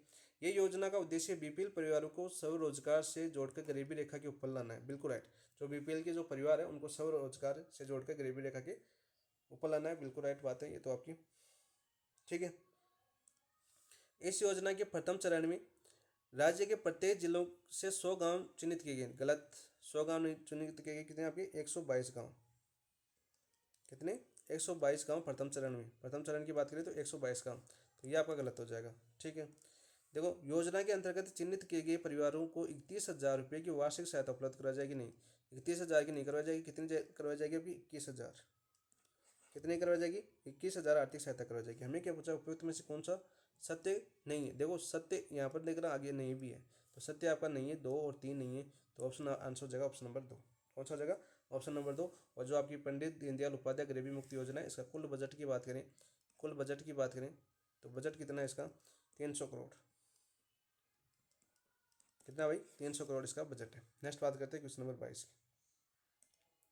राष्ट्रीय सहकारी मसाला मेले, दो राष्ट्रीय जो सहकारी मसाला मेले, ठीक है। मसाला पार्क कहाँ पर है? कल मैंने नाथ पब्लिकेशन की बुक का एनालिसिस करवाया आपको, पूरी आपकी राजस्थान की ज्योग्राफी पूरी हो चुकी है नाथ पब्लिकेशन की बुक में। 10 टॉपिक मैंने आपकी जो आपकी नाथ पब्लिकेशन की बात करूँ मैं, तो 10 टॉपिक आपके कहाँ की? आपकी राज्य ज्योग्राफी की, यानी राजस्थान ज्योग्राफी की। तो ये 10 टॉपिक हमने पूरे कवर कर लिए। प्रत्येक क्वेश्चन आपके जो प्रवेश के क्वेश्चन है, और प्रत्येक क्वेश्चन के साथ साथ प्रत्येक क्वेश्चन की व्याख्या के साथ आप देखना चाहो तो अच्छा रिवीजन कर सकते हो। प्रत्येक एक क्लास में पूरा टॉपिक, एक क्लास में पूरा टॉपिक यानी क्वेश्चनों के माध्यम से किए तो पूरा टॉपिक उनकी व्याख्या के साथ आपका पूरा टॉपिक कवर हो रहा है, ठीक है। 10 दिन से हो गए लगातार, 10 दिन में 10 टॉपिक हो गए। आप स्पीड में देखोगे तो लगभग आपकी एक घंटे, कोई 1 घंटे क्लास है, कोई 1.5 घंटे क्लास है, लगभग आपके लिए 40 मिनट की क्लास है, क्योंकि आप तो स्पीड में रिविजन कर रहे हो ना, तो आपको स्पीड में देखनी है। नॉर्मल कौन देखता है, ठीक है। जब रिवीजन का टाइम आए तब स्पीड देखनी है, क्योंकि सब कुछ फटा हुआ होता है। रिवीजन हमारे फास्ट होना चाहिए, तो रिवीजन के लिए आपके बेस्ट है, और आपके लिए मैं बताता हूँ बहुत ही महत्वपूर्ण साइड अच्छी साबित होगी। अभी वर्ल्ड, फिर आपकी भारत ज्योग्राफी, पहले भारत की करेंगे फिर वर्ल्ड की करेंगे कल से। यहाँ पर देखो इसकी बात करते हैं क्वेश्चन की। यह मेला 9 से 18 मई तक जयपुर में आयोजित किया गया। तो 9 से 18 मई तक जयपुर में आयोजित किया गया, बिल्कुल राइट। और जयपुर में कौन से केंद्र में किया गया? जयपुर में आ जाए तो जवाहर कला केंद्र में। ये तो जयपुर और बीकानेर के केंद्र याद कर लेना भाई, केंद्र का क्वेश्चन भी आ जाता है आपके, ठीक है। प्रोग्राम यहाँ पर होते हैं जयपुर में या बीकानेर में। इसका आयोजन सहकारिता विभाग व कॉनफेड द्वारा किया जाता है, बिल्कुल राइट। सहकारिता विभाग और जो आपके कॉनफेड द्वारा किया जाता है, बिल्कुल राइट। इस मेले में मसाले की बिक्री जोधपुर जिला राज्य भर में शीर्ष नाम, जोधपुर नहीं था, कोटा था। और जोधपुर तो 30वें नंबर पर आता। कौन से नंबर पर? आपके 30वें नंबर पर, ठीक है। फर्स्ट पे कौन सा लगा आपका? कोटा, तो ये आपका गलत हो जाएगा। और कौन से कथन सत्य हैं? तो आपका पहला और दूसरा सत्य है, तो आंसर हो जाएगा आपका ऑप्शन नंबर 1।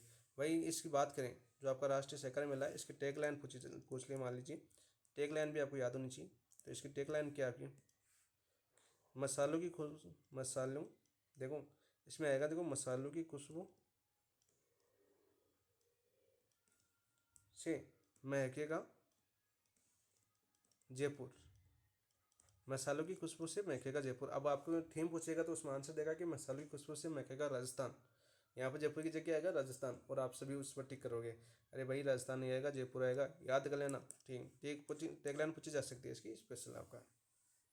ये मैंने बता दिया कि मसालों की बिक्री में जोधपुर तीसरे स्थान पर आए, कोटा आपके प्रथम स्थान पर आए। नेक्स्ट बात करते हैं क्वेश्चन नंबर 23 की।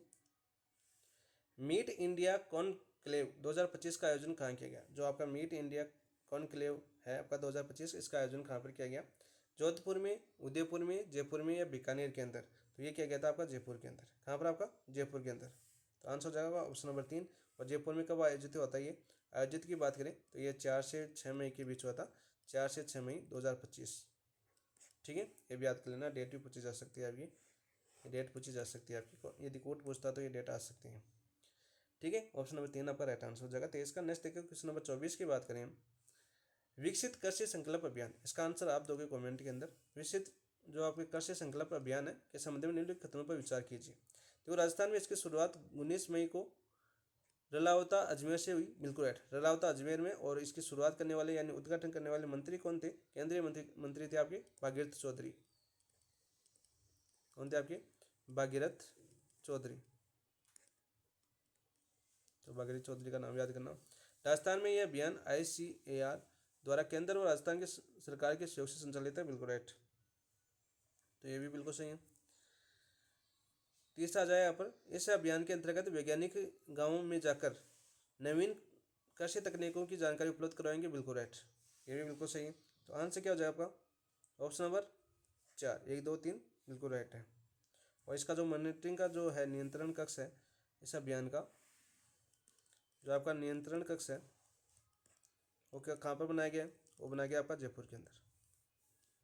कहाँ पर बनाया गया आपका? जयपुर के अंदर। याद कर लेना, ऑप्शन नंबर 4 आपका राइट आंसर हो जाएगा। नेक्स्ट बात करते हैं क्वेश्चन नंबर 25 की। 22 मई को प्रधानमंत्री नरेंद्र मोदी ने पलाना बीकानेर से देश भर के 103 अमृत भारत स्टेशनों का उद्घाटन किया।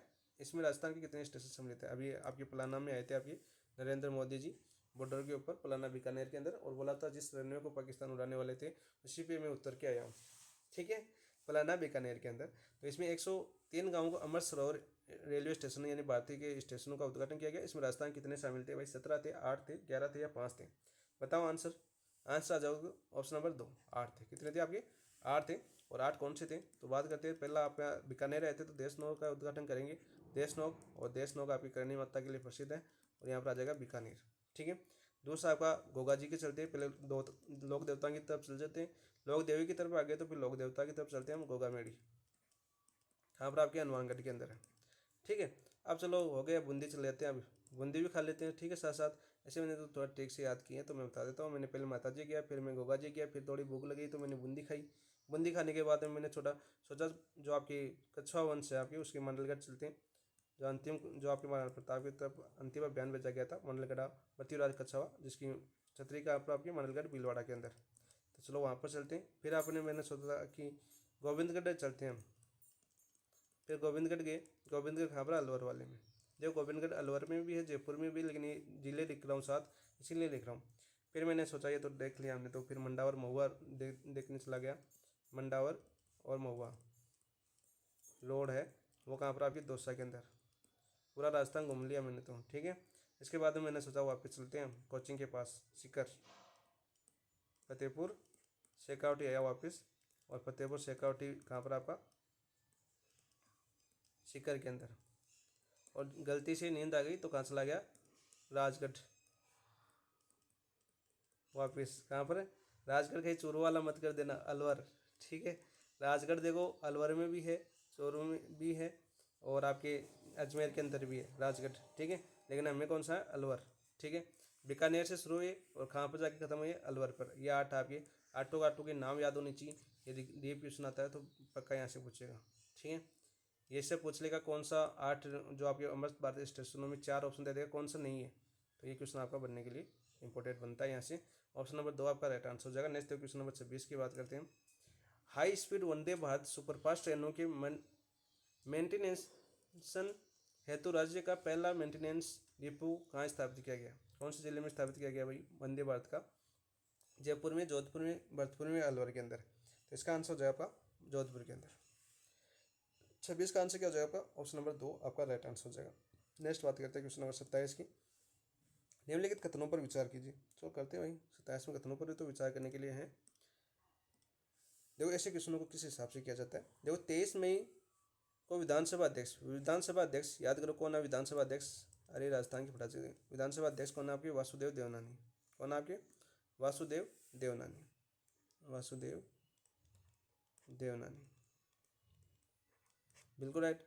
अंता कहाँ पर है पहले? फिर आपको ये याद होना चाहिए, अंता 12 के अंदर है। कहाँ पर आपके? 12। और इस 12 के विधायक है कंवरलाल मीणा। ठीक है, इसके सदस्य समाज की जो आपके कंवरलाल मीणा है वो किस पार्टी के सदस्य थे? आपके भाजपा के सदस्य थे। सदस्य समाप्त क्यों की गई? क्योंकि इन्होंने 2005 में जो आपके 2005 में जब चुनाव हुए थे, तो ये पूछने की बात नहीं है लेकिन बताना जरूरी है, खाने से आपको याद हो जाएगा। तो उसने एसटीएम थे वहाँ पर जो आपके रामनिवास मिर्दास जी थे, उन पर पिस्तौल टान दी थी इन्होंने और इस पर ये आपके दोषी पाए गए। जो रामनिवास जी मेहता थे, 2005 के चुनाव की बात है, 2005 के, तो वो 2005 की सज़ा अब मिली है उनको। तो कानून से ऊपर कोई नहीं है, ऐसा कभी कभी परिणाम देखने को मिलता है, लेकिन कानून अपना देरी से चलता है। ठीक है, 2005 में और 2025 में यानी 20 साल बाद यदि उसकी भाजपा के सदस्य यानी 20 साल में तो बहुत कुछ आधा बूढ़ा हो गया। ठीक है, तो यहाँ पर ये आपका बिल्कुल राइट है। नवंबर 2024 में हुए उपचुनाव में कंवरलाल मीणा भारत के आदिवासी पार्टी के नेता कंवरलाल मीणा मैंने भाजपा के बताए, तो ये आपका गलत हो जाएगा। भाजपा के थे, ये आपका गलत हो जाएगा। अनुच्छेद 192 के अनुसार विधानसभा में किसी सदस्य की सदस्यता समाप्त किए जाने का अंतिम विनिश्चय राज्यपाल के केंद्रीय निर्वाचन आयोग की सलाह से करता है, बिल्कुल राइट। तो इसमें क्या पूछा आपका? उपयुक्त में से कौन से कथन सत्य नहीं है? तो दूसरा नहीं है, क्योंकि यहाँ पर देखो आदिवासी पार्टी दे रखी ना, जो राजकुमार रोहत है अपने बांसवाड़ा के अंदर, बाप किसना, ये आदिवासी पार्टी का नाम क्या है आपका? बाप है अपना आदिवासी। और इसमें राजकुमार रोहत वर्तमान में सांसद है और 3 विधायक है इसकी, और राजस्थान की जो तीसरी सबसे बड़ी पार्टी है वर्तमान में आदिवासी पार्टी। जैसा हमने आपका राजस्थान जो आपके पॉलिटिकल साइंस का पेपर हुआ था इसमें अच्छे से हमने समझाया इस क्वेश्चन को, फिर से आपको समझा दिया। आंसर हो जाएगा इसमें केवल 2 गलत है, तो आंसर ऑप्शन नंबर 3। नेक्स्ट बात करते हैं। और अब अपनी विधानसभा की बात करता हूँ। विधानसभा में कभी भी पूरी सीट नहीं रही। अब विधानसभा की सीटें कितनी आपकी?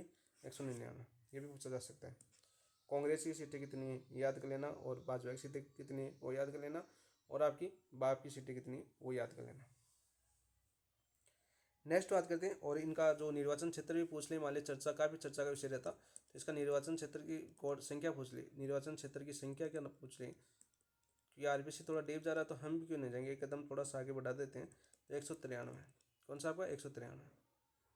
थोड़ा सा याद कर लेना भाई, 193 क्यों पूछा जा सकता है। जैसे आपका अभी केंद्र की वैकेंसी हुई थी, वहाँ पर आपके जो आपका हेमंत सोरेन झारखंड के हैं, उनका निर्वाचन क्षेत्र और निर्वाचन क्षेत्र की संख्या पूछी गई है।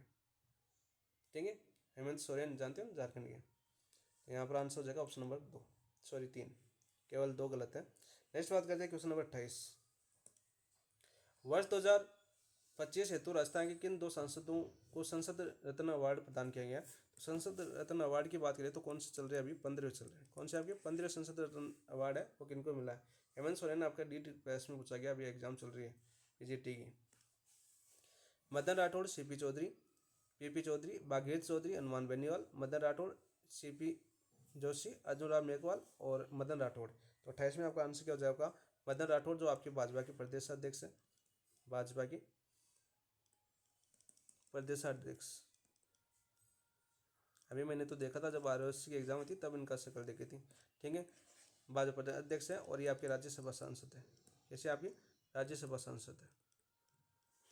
और पीपी चौधरी हैं, पीपी चौधरी कौन है? आपकी लोकसभा सांसद है, लोकसभा सांसद है। और इनका निर्वाचन क्षेत्र कमेंट में बताओ, कहाँ से आपकी पीपी चौधरी निर्वाचन क्षेत्र बताओ, कहाँ से लोकसभा सांसद है? जल्दी से आंसर बता देना, इसका याद कर लेना साथ साथ। और करंट क्वेश्चन है तो पूछा जा सकता है, थोड़ा सोचा करो क्या क्वेश्चन बन सकता है। नेक्स्ट बात करें क्वेश्चन नंबर 29 की बात करते हैं। देखिए अपना 29वां क्वेश्चन क्या आया था, और बहुत ही अच्छा क्वेश्चन है, लेवल का क्वेश्चन था ये। खेलो इंडिया यूथ गेम के संबंध में निम्नलिखित कथनों पर विचार कीजिए। पक्का क्वेश्चन छपेगा, इंपॉर्टेंट है, वेरी वेरी इंपॉर्टेंट है। एक क्वेश्चन आता है खेलो इंडिया से, राजस्थान का है। इन खेलों में राजस्थान 60 पदक जीतकर पदक तालिका में 30 स्थान पर रहा। तो ये आपका बिल्कुल राइट है। इन खेलों में राजस्थान है कुल 60 पदक जीत के आपकी तालिका में कौन से स्थान पर रहा? तीसरा स्थान पर आता है, बिल्कुल राइट है। और यहाँ पर बात करते हैं 60 पदक जीते, तो यहाँ पर देखो श्रवण कितने जीते हैं? श्रवण पदक कितने जीते? वो जीते थे आपके कितने? 24 तो श्रवण थे। रजत कितने थे आपकी, रजत की बात करें तो वो कितने थे आपके 12।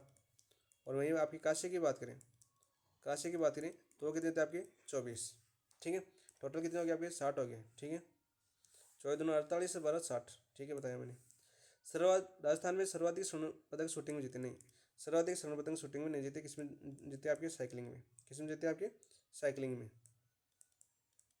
और साइकिलिंग में कितने जीते आपके 9, साइकिलिंग में कितने जीते 9। और सर्वाधिक बात करें और शूटिंग में कितने जीते आपने 3, शूटिंग में कितने जीते हमने 3।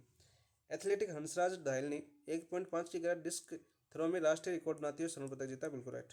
ठीक है, तो यहाँ पर क्या पूछा है, उपयुक्त में से कौन सा कथन सत्य है, तो आपका 1 और 3 सत्य है, तो आंसर जगह पर ऑप्शन नंबर 3। कौन सा जगह पर, ऑप्शन नंबर 3।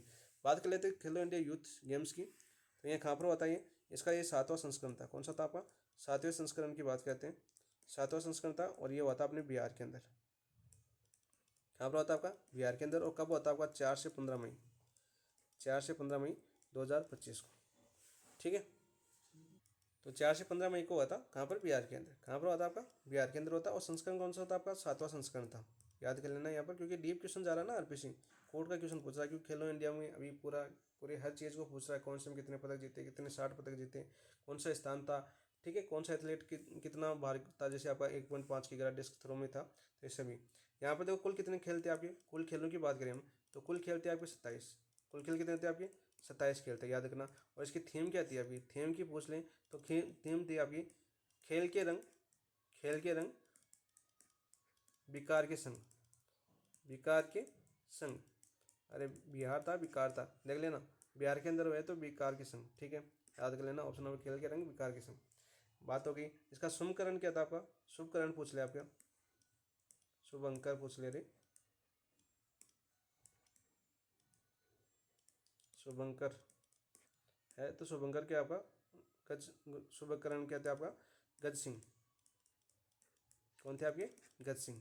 तो ये चीज़ें आपको याद होनी चाहिए। तो यहाँ पर देखो ये सभी चीज़ें मैंने बता दी, तो यहाँ पर सत्य कथन बता दिया आपको, और इंपॉर्टेंट जितने बनते थे इसके वो बता दिए राजस्थान के संदर्भ, क्योंकि आपके तो जीके आपका राजस्थान है ना, करंट अफेयर केवल राजस्थान आता है इसलिए। नेक्स्ट बात करते हैं क्वेश्चन नंबर 30। राजस्थान का पहला स्काउट गाइड एडवेंचर पार्क किस जिले में बनाया गया है, तो देखो इंपॉर्टेंट क्वेश्चन आपका। और पहला है आपका स्काउट गाइड एडवेंचर जो आपका पार्क है, किस जिले में पाली में बनाया गया, जयपुर में, गंगानगर में, जोधपुर में। आंसर दो भाई जिदा फटाफट। तो ये आपने श्री गंगानगर में बना गया, कहाँ पर, श्री गंगानगर के अंदर। ऑप्शन नंबर 3 आपका राइट आंसर हो जाएगा। नेक्स्ट बात करते हैं क्वेश्चन नंबर 31। ये देख लिया आपकी साइकोलॉजी स्टार्ट हो गया, पहला टॉपिक आपका व्यक्तित्व स्टार्ट हो गया, और अगले में आपका बुद्धि आएगा।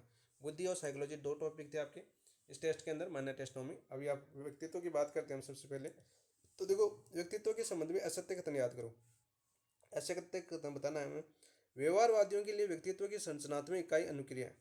तो देखो व्यवहारवादियों के लिए और व्यक्तियों की जो संरचनात्मक इकाई है, कौन क्या है वो, अनुक्रिया है। क्या आपकी अनुक्रिया, इंपॉर्टेंट है क्या आपकी अनुक्रिया। और साइकोलॉजी क्वेश्चन आपकी बार अच्छा बना रखना, लेवल की क्वेश्चन है। व्यक्तित्व की मानवतावादी शाखा आदर्श आत्म व वास्तविक आत्म के मध्य समरूपता का उल्लेख करती है। किसका उल्लेख करती है, आपकी समरूपता का उल्लेख करती है। तो ये भी आपका बिल्कुल राइट है, राइट है ना, बिल्कुल राइट है। किसका उल्लेख करती है, मध्य समरूपता का उल्लेख करती है। ठीक है, व्यक्तित्व की मनोगतिक शाखा मन के बाह्य अवलोकनीय पक्षों का अध्ययन करती है, गलत। मनोगतिक शाखा है वो आंतरिक अवलोकन भी करती है, तो यहाँ पर ये गलत हो जाएगा। हमें क्या पूछा था, असत्य पूछा था, तो आंसर हो जाएगा ऑप्शन नंबर 3। व्यक्तित्व की अंतर क्रियात्मक शाखा स्थितिपरक विशेषताओं को व्यवहार निर्धारण में महत्वपूर्ण मानती है, बिल्कुल राइट। तो यहाँ पर आंसर क्या हो जाएगा, ऑप्शन नंबर 3। नेक्स्ट बात करते हैं क्वेश्चन नंबर 32। व्यक्तित्व की विशेषता नहीं है, व्यक्तित्व की कौन सी विशेषता नहीं है, ये हमें बताना है। व्यक्तित्व की कौन सी विशेषता नहीं है, व्यक्तित्व व्यवहार की विशेषता है जो अधिकांश परिस्थितियों में प्रकट होता है, अधिकांश परिस्थितियों में प्रकट होता है। ये तो बिल्कुल राइट है, विशेषता है व्यक्तित्व की। इसकी प्रमुख विशेषता समय के साथ परिवर्तित नहीं होती। व्यक्तित्व की जो प्रमुख विशेषताएं हैं वो समय के साथ परिवर्तित नहीं होती है, बिल्कुल नहीं होती है, ये भी याद रखना इंपॉर्टेंट है।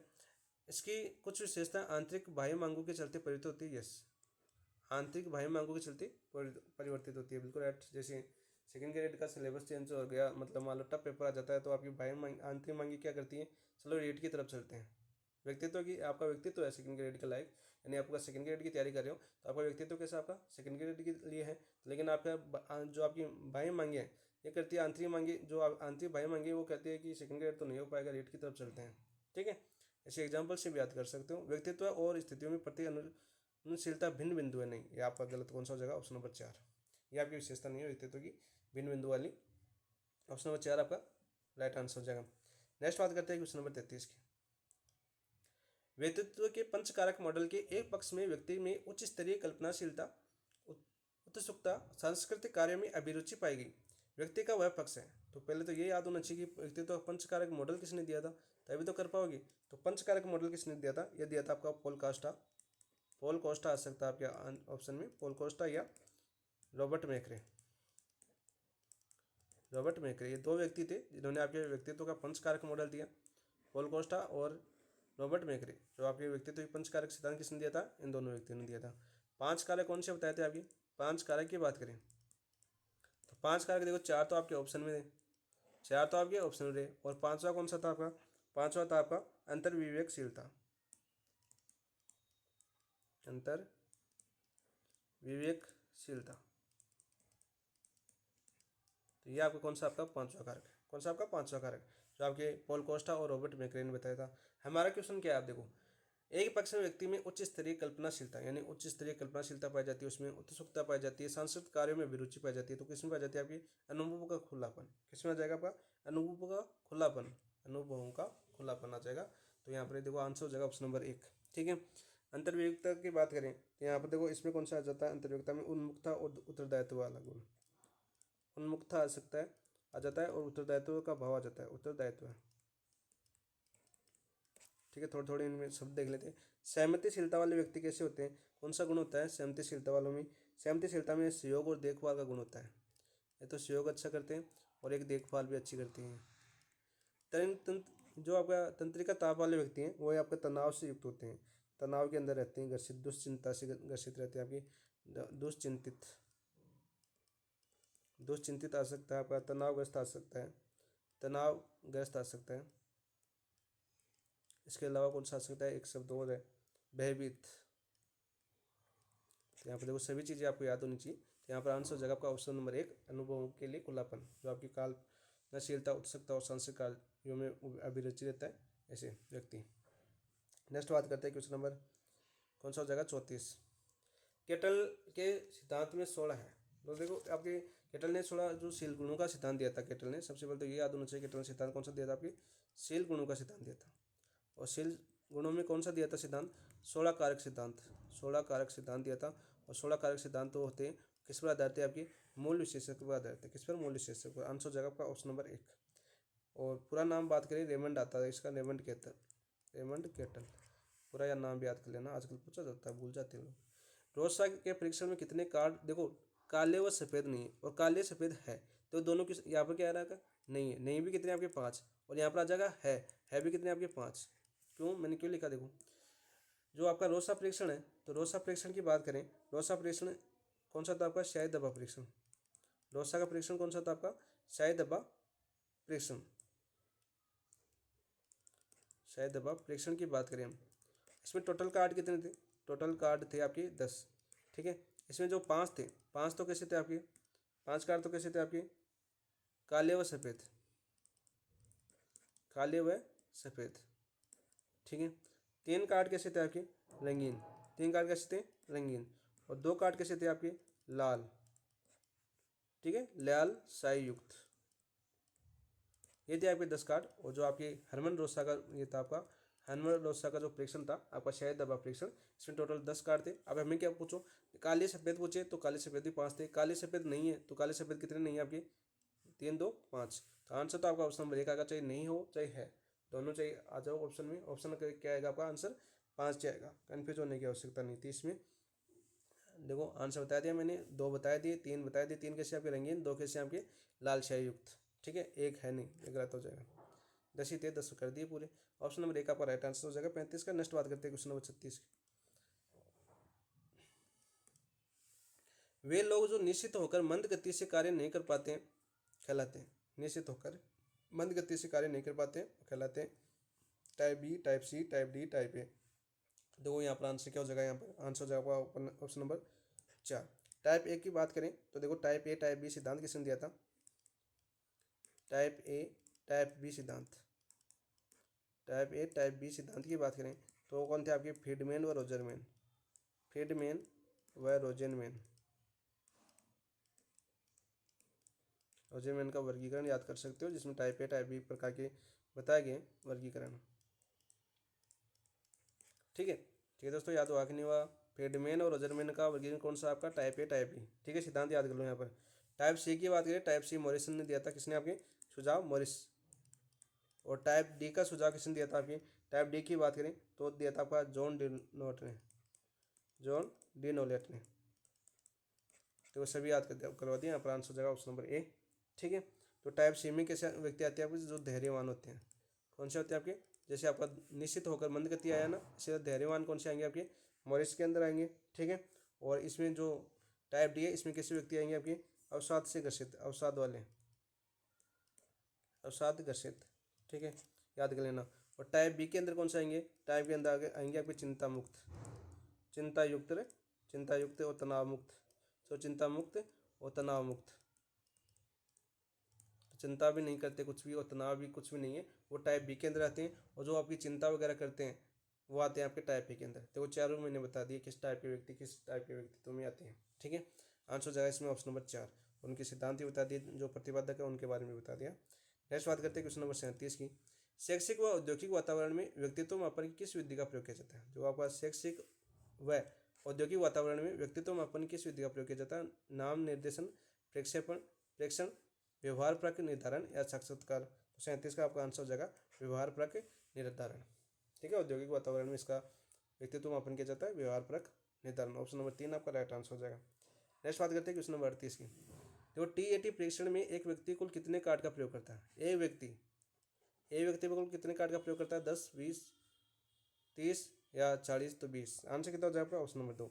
तो टीएटी परीक्षण की बात करें, हिंदी में नाम क्या आएगा इसका?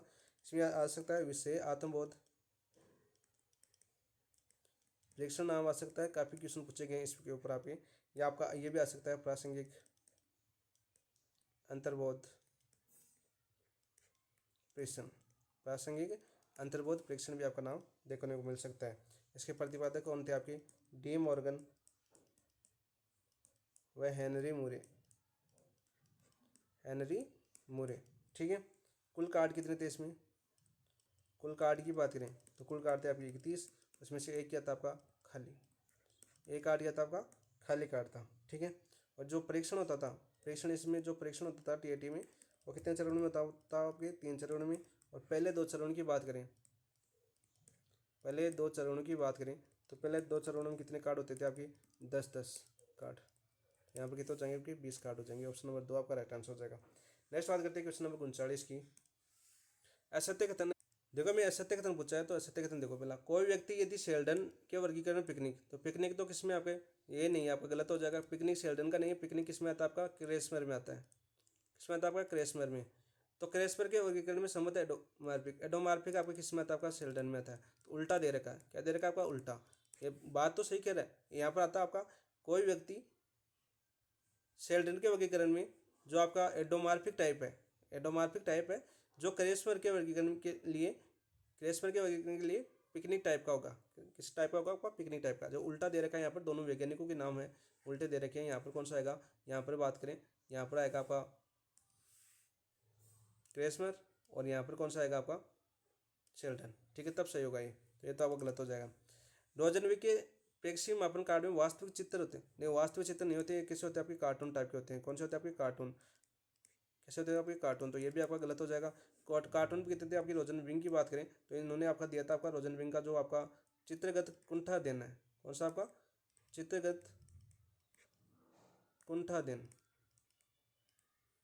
कुंठा दिन की बात करें, इसमें कितने थे? 24 कार्ड थे। और 24 कार्ड कैसे थे आपके? कार्टून थे। ठीक है, तो ये भी गलत हो जाएगा। आजंक में व्यक्तित्व वर्गीकरण में आयाम का आधार जैविक है, आनुवांशिक? देखो, आनुवांशिक नहीं, आनुवांशिक भी है, जैविक भी है और आनुवंशिक भी है। ये भी गलत हो जाएगा। डोसा के परीक्षण में 2 कार्ड लाल व ग्रे स्याही के थे। बिल्कुल राइट। तो यहाँ पर गलत पूछा था हमें, तो देखो 1, 2, 3 गलत है। तो ऑप्शन नंबर 3 आपका राइट आंसर हो जाएगा। क्या हो जाएगा? Option number 3। नेक्स्ट बात करते हैं क्वेश्चन नंबर 40 की। विशेषक उपागम के संबंध में सत्य है। विशेषक उपागम है, इसके बारे में सत्य है। तो विशेषक समय में सीमा पर स्थिर होते हैं। बिल्कुल राइट। विभिन्न स्थितियों में विशेषकों में सामान्यतया संगति होती है। बिल्कुल राइट। विशेषकों की शक्ति व संयोजन भिन्न भिन्न व्यक्तियों की होती है। बिल्कुल राइट। तो यहाँ पर आंसर हो जाएगा ऑप्शन नंबर 4। नेक्स्ट बात करते हैं क्वेश्चन नंबर 41 की। फ्राइड के मनोविश्लेषण के संबंध में सत्य कथन नहीं है। फ्राइड का जो मनोविश्लेषण सिद्धांत दिया था कौन सा, देखो फ्राइड, सिगमंड फ्राइड को आप याद कर लेना अच्छे से, क्वेश्चन आपका व्यक्तित्व से आता है सिगमंड फ्राइड से। तो इस मनोविश्लेषण की बात करें तो अचेतन में स्थित अधिकांश विचार कामेच्छाओं से उत्पन्न होते हैं। अचेतन में अधिकांश जो आपके विचार है वो कामेच्छाओं से उत्पन्न होते हैं, यानी जो हमें जरूरत होती है, हम सोचते हैं, कल्पना करते हैं, तो वो कहाँ से होते हैं, आपके अचेतन मन में ज़्यादा कल्पना होती है। बिल्कुल राइट, तो ये तो आपका बिल्कुल सही है। इदम अहम प्राहम व्यक्तित्व की भौतिक संरचना, ये आपका गलत हो जाएगा। तो ये इदम अहम प्राहम है, ये आपकी भौतिक संरचना नहीं है, ये एक अवधारणा है, केवल कि आपकी अवधारणा है, अवधारणा है। ये तो न तो भौतिक है नहीं क्या आपकी शारीरिक आधार है, केवल अवधारणा ही है। ठीक है, ये गलत हो जाएगा। फ्रायड ने मुक्त शास्त्रीय त्रुटि विश्लेषण स्वपन विश्लेषण का प्रयोग किया, बिल्कुल किया है। लिबिडो सुकेप्सा सिद्धांत पर कार्य करता है, ये क्वेश्चन बार बार आपकी सेकंड ग्रेड में पूछा गया है। सेकंड ग्रेड में क्वेश्चन आया हुआ है, कौन सा आपका, लिबिडो वाला। सुकेप्सा सिद्धांत का कार्य करता है और तत्काल संतुष्टि चाहता है, बिल्कुल राइट। ठीक है, इंपॉर्टेंट था आपका चौथा ऑप्शन, यहाँ पर आंसर हो जाएगा ऑप्शन नंबर 2। नेक्स्ट बात करते हैं क्वेश्चन नंबर 42 की। किस अवस्था में इदम और अहम के मध्य द्वंद्व का आधार स्थापित हो जाता है और शेष अवस्था की सुख की इच्छा तथा व्यस्त के रूप में नियंत्रित व्यवहार की मांग के बीच द्वंद्व का आधार स्थापित हो जाता है। मुख्य अवस्था, बुद्धि अवस्था, लैंगिक अवस्था, जननांगिक अवस्था, जो आपकी अवस्था बताई थी आपकी फ्रायड ने, वो आपकी मनोलैंगिक अवस्था है। सीमांश हो जाएगा बुद्धि अवस्था। इसमें क्या होता है, द्वंद्व का आधार स्थापित हो जाता है बुद्धि अवस्था के अंदर। ऑप्शन नंबर 2 आपका राइट आंसर हो जाएगा 42 का। 43 की बात करते हैं, देखो 43 क्या होगा, देखो विस्मरण, अशुद्ध उच्चारण, मजाक, स्वपन विश्लेषण आदि का समझा जाता है इदम को नहीं, अचेतन को। कैसे को समझा जाता है आपका, अचेतन को। ऑप्शन नंबर 2 राइट आंसर हो जाएगा। जितनी भी हम कल्पना वगैरह करते हैं अचेतन मन में करते हैं। ठीक है, अचेतन का भाग बताए, कुल मस्तिष्क का भाग बताएं, ये क्वेश्चन पूछा जाता है, रीड के लिए स्पेशल है। 9/10 और 1/10 किसका, आपका चेतन भाग का। ठीक है, और फ्रायड ने इसकी तुलना पानी में, जो आपके अचेतन मन है, वो आपके जो फ्रायड थे, फ्रायड ने इसकी तुलना किससे की आपकी, अचेतन मन की तुलना किससे की है आपकी, पानी में तैरते हुए हिमखंड से। क्वेश्चन आपका पूछा जा चुका है, पानी में तैरते हुए हिमखंड से। ये क्वेश्चन आपका सेकंड ग्रेड में पूछा जा चुका है कि पानी में तैरते हुए हिमखंड से तुलना अचेतन मन की किसने की, आपके सिगमंड फ्रायड ने। नेक्स्ट बात करते हैं क्वेश्चन नंबर 44 की। यदि एक बच्चे को आइसक्रीम खाने की इच्छा है और उसके व्यक्तित्व का एक पक्ष उसे कहे कि दुकानदार से पूछे बिना खाने पर सजा मिलेगी, तो है तो सजा मिलेगी, यानी पुलिस मैन की तरह कार्य कर रहा है उसका मन। किसकी तरह कार्य कर रहा है आपका, पुलिस मैन की तरह कार्य कर रहा है, पुलिस मैन की तरह। क्योंकि हम यदि कोई गलत काम करेंगे, हमारा मन कह रहा है कि हम गलत काम करेंगे तो हमें दंड मिलेगी, सजा मिलेगी, तो किसकी तरह कार्य कर रहा है, आपके पुलिस मैन के लिए कार्य कर रहा है। और पुलिस मैन किसको बोला जाता है, आपका एम को बोला जाता है, एम यानी ईगो को बोला जाता है। किसको बोला जाता है, आपका ईगो को बोला जाता है। और अहम है वो किस पर आधारित होता है, आपका वास्तविक, जो आपके वास्तविक सिद्धांत है, वास्तविकता के सिद्धांत पर आधारित होता है, वास्तविकता के सिद्धांत से संचालित होता है या आधारित होता है। ठीक है, तो यहाँ पर कौन सा जगह अहम आ जाएगा, ऑप्शन नंबर 2 आपका राइट आंसर हो जाएगा। नेक्स्ट बात करते हैं क्वेश्चन नंबर 45 की। बच्चा यदि इडिपस ग्रंथि, इडिपस ग्रंथि जानते हैं, माता पिता से लगाव होता है, इडिपस ग्रंथि का समाधान नहीं कर पाए तो समान लिंग के माता पिता के प्रति आक्रामकता का अनुभव करे तो इसे कहते हैं स्त्रीकरण, प्रतिगमन, दमन या सुप्त अवस्था। तो क्या लगेगा आपका आंसर, स्त्रीकरण। Option number 2 sorry option number 1 आपका राइट आंसर हो जाएगा। नेक्स्ट देखो क्वेश्चन नंबर 46। एक बच्चा जो अपने माता पिता से उपेक्षित महसूस करता है, स्कूल में शिक्षक के साथ विशेष लगाव प्रदर्शित करता है, यानी अपने माता पिता के साथ तो क्या करता है, उपेक्षित महसूस करता है, लेकिन वही स्कूल शिक्षक के साथ विशेष लगाव प्रदर्शित करता है। किस प्रकार के मनोवैज्ञानिक सिद्धांत के अंतर्गत समझा जाएगा, ट्रांसपेरेंस, आत्मस्फूर्तिकरण, विस्थापन या प्रतिक्रिया निर्माण। तो यहाँ पर कौन सा जाएगा आपका, ऑप्शन नंबर 3 विस्थापन कर रहा है अपने, जो अपने वहाँ पर जो उपेक्षित होता है वो अपने इसको चेंज कर रहा है, अपने शिक्षक के साथ अच्छा रहता है, वो लगाव महसूस करता है कि हमारे हमारे तो गुरुजी हमारे साथ हैं, तो उसमें कैसा आएगा आपका, विस्थापन आएगा। नेक्स्ट देखो क्वेश्चन नंबर 46-47 की बात करते हैं। इनमें से कौन सी अहम रक्षात्मक युक्ति अवचेतन रूप में कार्य करती है और जिससे उत्पन्न सामग्री बाद में सपनों, चूकों और फ्रॉइडियन स्लिप के रूप में उभरती है, अस्वीकरण, दमन, आत्मस्फूर्तिकरण और प्रत्यास्थता। तो 47 का आंसर क्या हो जाएगा, ऑप्शन नंबर 2 दमन, क्योंकि हम दमित इच्छाओं में अपनी इच्छाओं को ले जाते हैं। देखो 13 वर्षीय छात्रा जिसकी माँ एक कठोर और भावात्मक रूप से अनुपलब्ध डॉक्टर है, अचानक अपनी माँ की तरह व्यवस्थित, व्यस्त और संवेदनशील व्यवहार करने लगती है। वह अपने दोस्तों को भावात्मक कहकर हंसती है, डॉक्टर बनने की जिद्दी पकड़ लेती है और अक्सर माँ के शब्दों को हुबहू दोहराती है, जैसे इमोशन वेस्ट ऑफ टाइम है। हाल ही में जब उसकी कक्षा में एक दोस्त ने रोना शुरू किया तो उसने कहा, तुम्हें मजबूत बनना होगा जैसे मेरी माँ है। इनमें से कौन सा रक्षा तंत्र इस व्यवहार की सबसे सूक्ष्म और गहन व्याख्या करता है? प्रक्षेपण, आत्मस्फूर्तिकरण, आंतरिक प्रतिरूपण या पहचान निर्माण? तो 48 में क्या जाएगा आपका पहचान निर्माण की। इसकी पूरी व्याख्या करता है आपका पहचान निर्माण की। ऑप्शन नंबर 4 आपका राइट आंसर हो जाएगा। 49 देखिए, एक छात्र जो यूपीएससी कोचिंग लेनी है, ठीक है, लेकिन वह दिल्ली जाने से डरती है। छात्रा एक जिसको यूपीएससी कोचिंग लेनी है लेकिन दिल्ली जाने से डरती है अकेलापन और खर्च से, कि मैं अकेले जाऊँगी, खर्च कितना होगा। कोचिंग का नाम सुनते हुए उत्साहित हो जाती है लेकिन फिर टेंशन से पसीना आ जाता है। तो मान लीजिए जो दिल्ली जा रही थी उस कोचिंग का नाम सुन लिया, ठीक है, तो उसको वो खुश हो जाती है कि मुझे तो उस कोचिंग मिल रही है, लेकिन फिर भी टेंशन से पसीना आ जाता है। वह हर दिन एक नया कारण बना लेती है न जाने का। तो इसमें क्या जाता है, वो डरने लगी तो अप्रोच अवॉइडेंस कॉन्फ्लिक्ट आ गया उसमें। ऑप्शन नंबर 1 आपका राइट आंसर हो जाएगा, approach avoidance conflict, option number 1। Next question number 50। एक 17 वर्षीय छात्र जिसका पिता अक्सर उसकी माँ पर चिल्लाता था। ऐसा था उसका जो आपका छात्र है उसका पिता अक्सर उसकी माँ पर चिल्लाता था। जब जब अकेला होता था तो स्कूल में अचानक हिंसक उठता था। कभी बेड से तोड़ता है और कभी किसी थप्पड़ मार देता है बिना किसी स्पष्ट उकसावे के। जब शिक्षक उससे पूछते हैं वह चुप रहता है।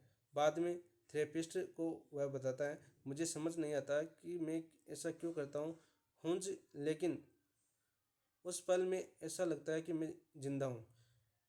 प्रश्न, इस केस में छात्र व्यवहार किस रक्षा युक्ति का उपयुक्त उदाहरण है? कौन सा उदाहरण भाई उपयुक्त? एक्टिंग आउट, ऑप्शन नंबर 2 आपका राइट आंसर हो जाएगा, ठीक है। और अभी छात्रों से बचकर रहना, अभी आपके हरियाणा के अंदर एक शिक्षक जो प्रधानाध्यापक है उसका मर्डर कर दिया 11वीं के छात्रों ने, ठीक है। तो पता नहीं छात्रों का दिमाग क्या हो रहा है, शिक्षा में क्या कोई बदलाव हो रहा है, उसके परिणाम क्या। आजकल किसी छात्र को धमका भी नहीं सकते हैं, ठीक है। बहुत समय थोड़ा सा विपरीत हो रहा है, कैसा हो रहा है पता नहीं। तो बात करते हैं, देखो अपना 50 क्वेश्चन, और 50 क्वेश्चन इस टेस्ट के आज कंप्लीट हो गए। एनालिसिस कैसा लगा, हम तो आगे की बात करते हैं। एनालिसिस कैसा लगा आप बताइए कमेंट के अंदर, और कैसा विश्लेषण लगा आपको, और क्लास कैसी रही अपनी, और कोई भी कमी हुई वो भी बताइए कमेंट में। और अच्छी लगी तो क्लास को लाइक जरूर कीजिए। चैनल को जिन दोस्तों ने अभी तक सब्सक्राइब नहीं किया है तो सबसे पहले कम से कम सब्सक्राइब कर लीजिए। आपके कोई पैसे नहीं करते हैं सब्सक्राइब करने में, तो चैनल को सब्सक्राइब जरूर करना ना भूलें। चैनल को सब्सक्राइब कीजिए, और एनालिसिस अच्छा लगा तो सभी ग्रुप में यानी अपने जितने भी दोस्त सेकंड ग्रेड के हैं उनके पास शेयर भी कीजिए। उनको बोलिए कि देखिए एनालिसिस कीजिए पेपरों का, किस प्रकार से पेपर बनते हैं, ठीक है।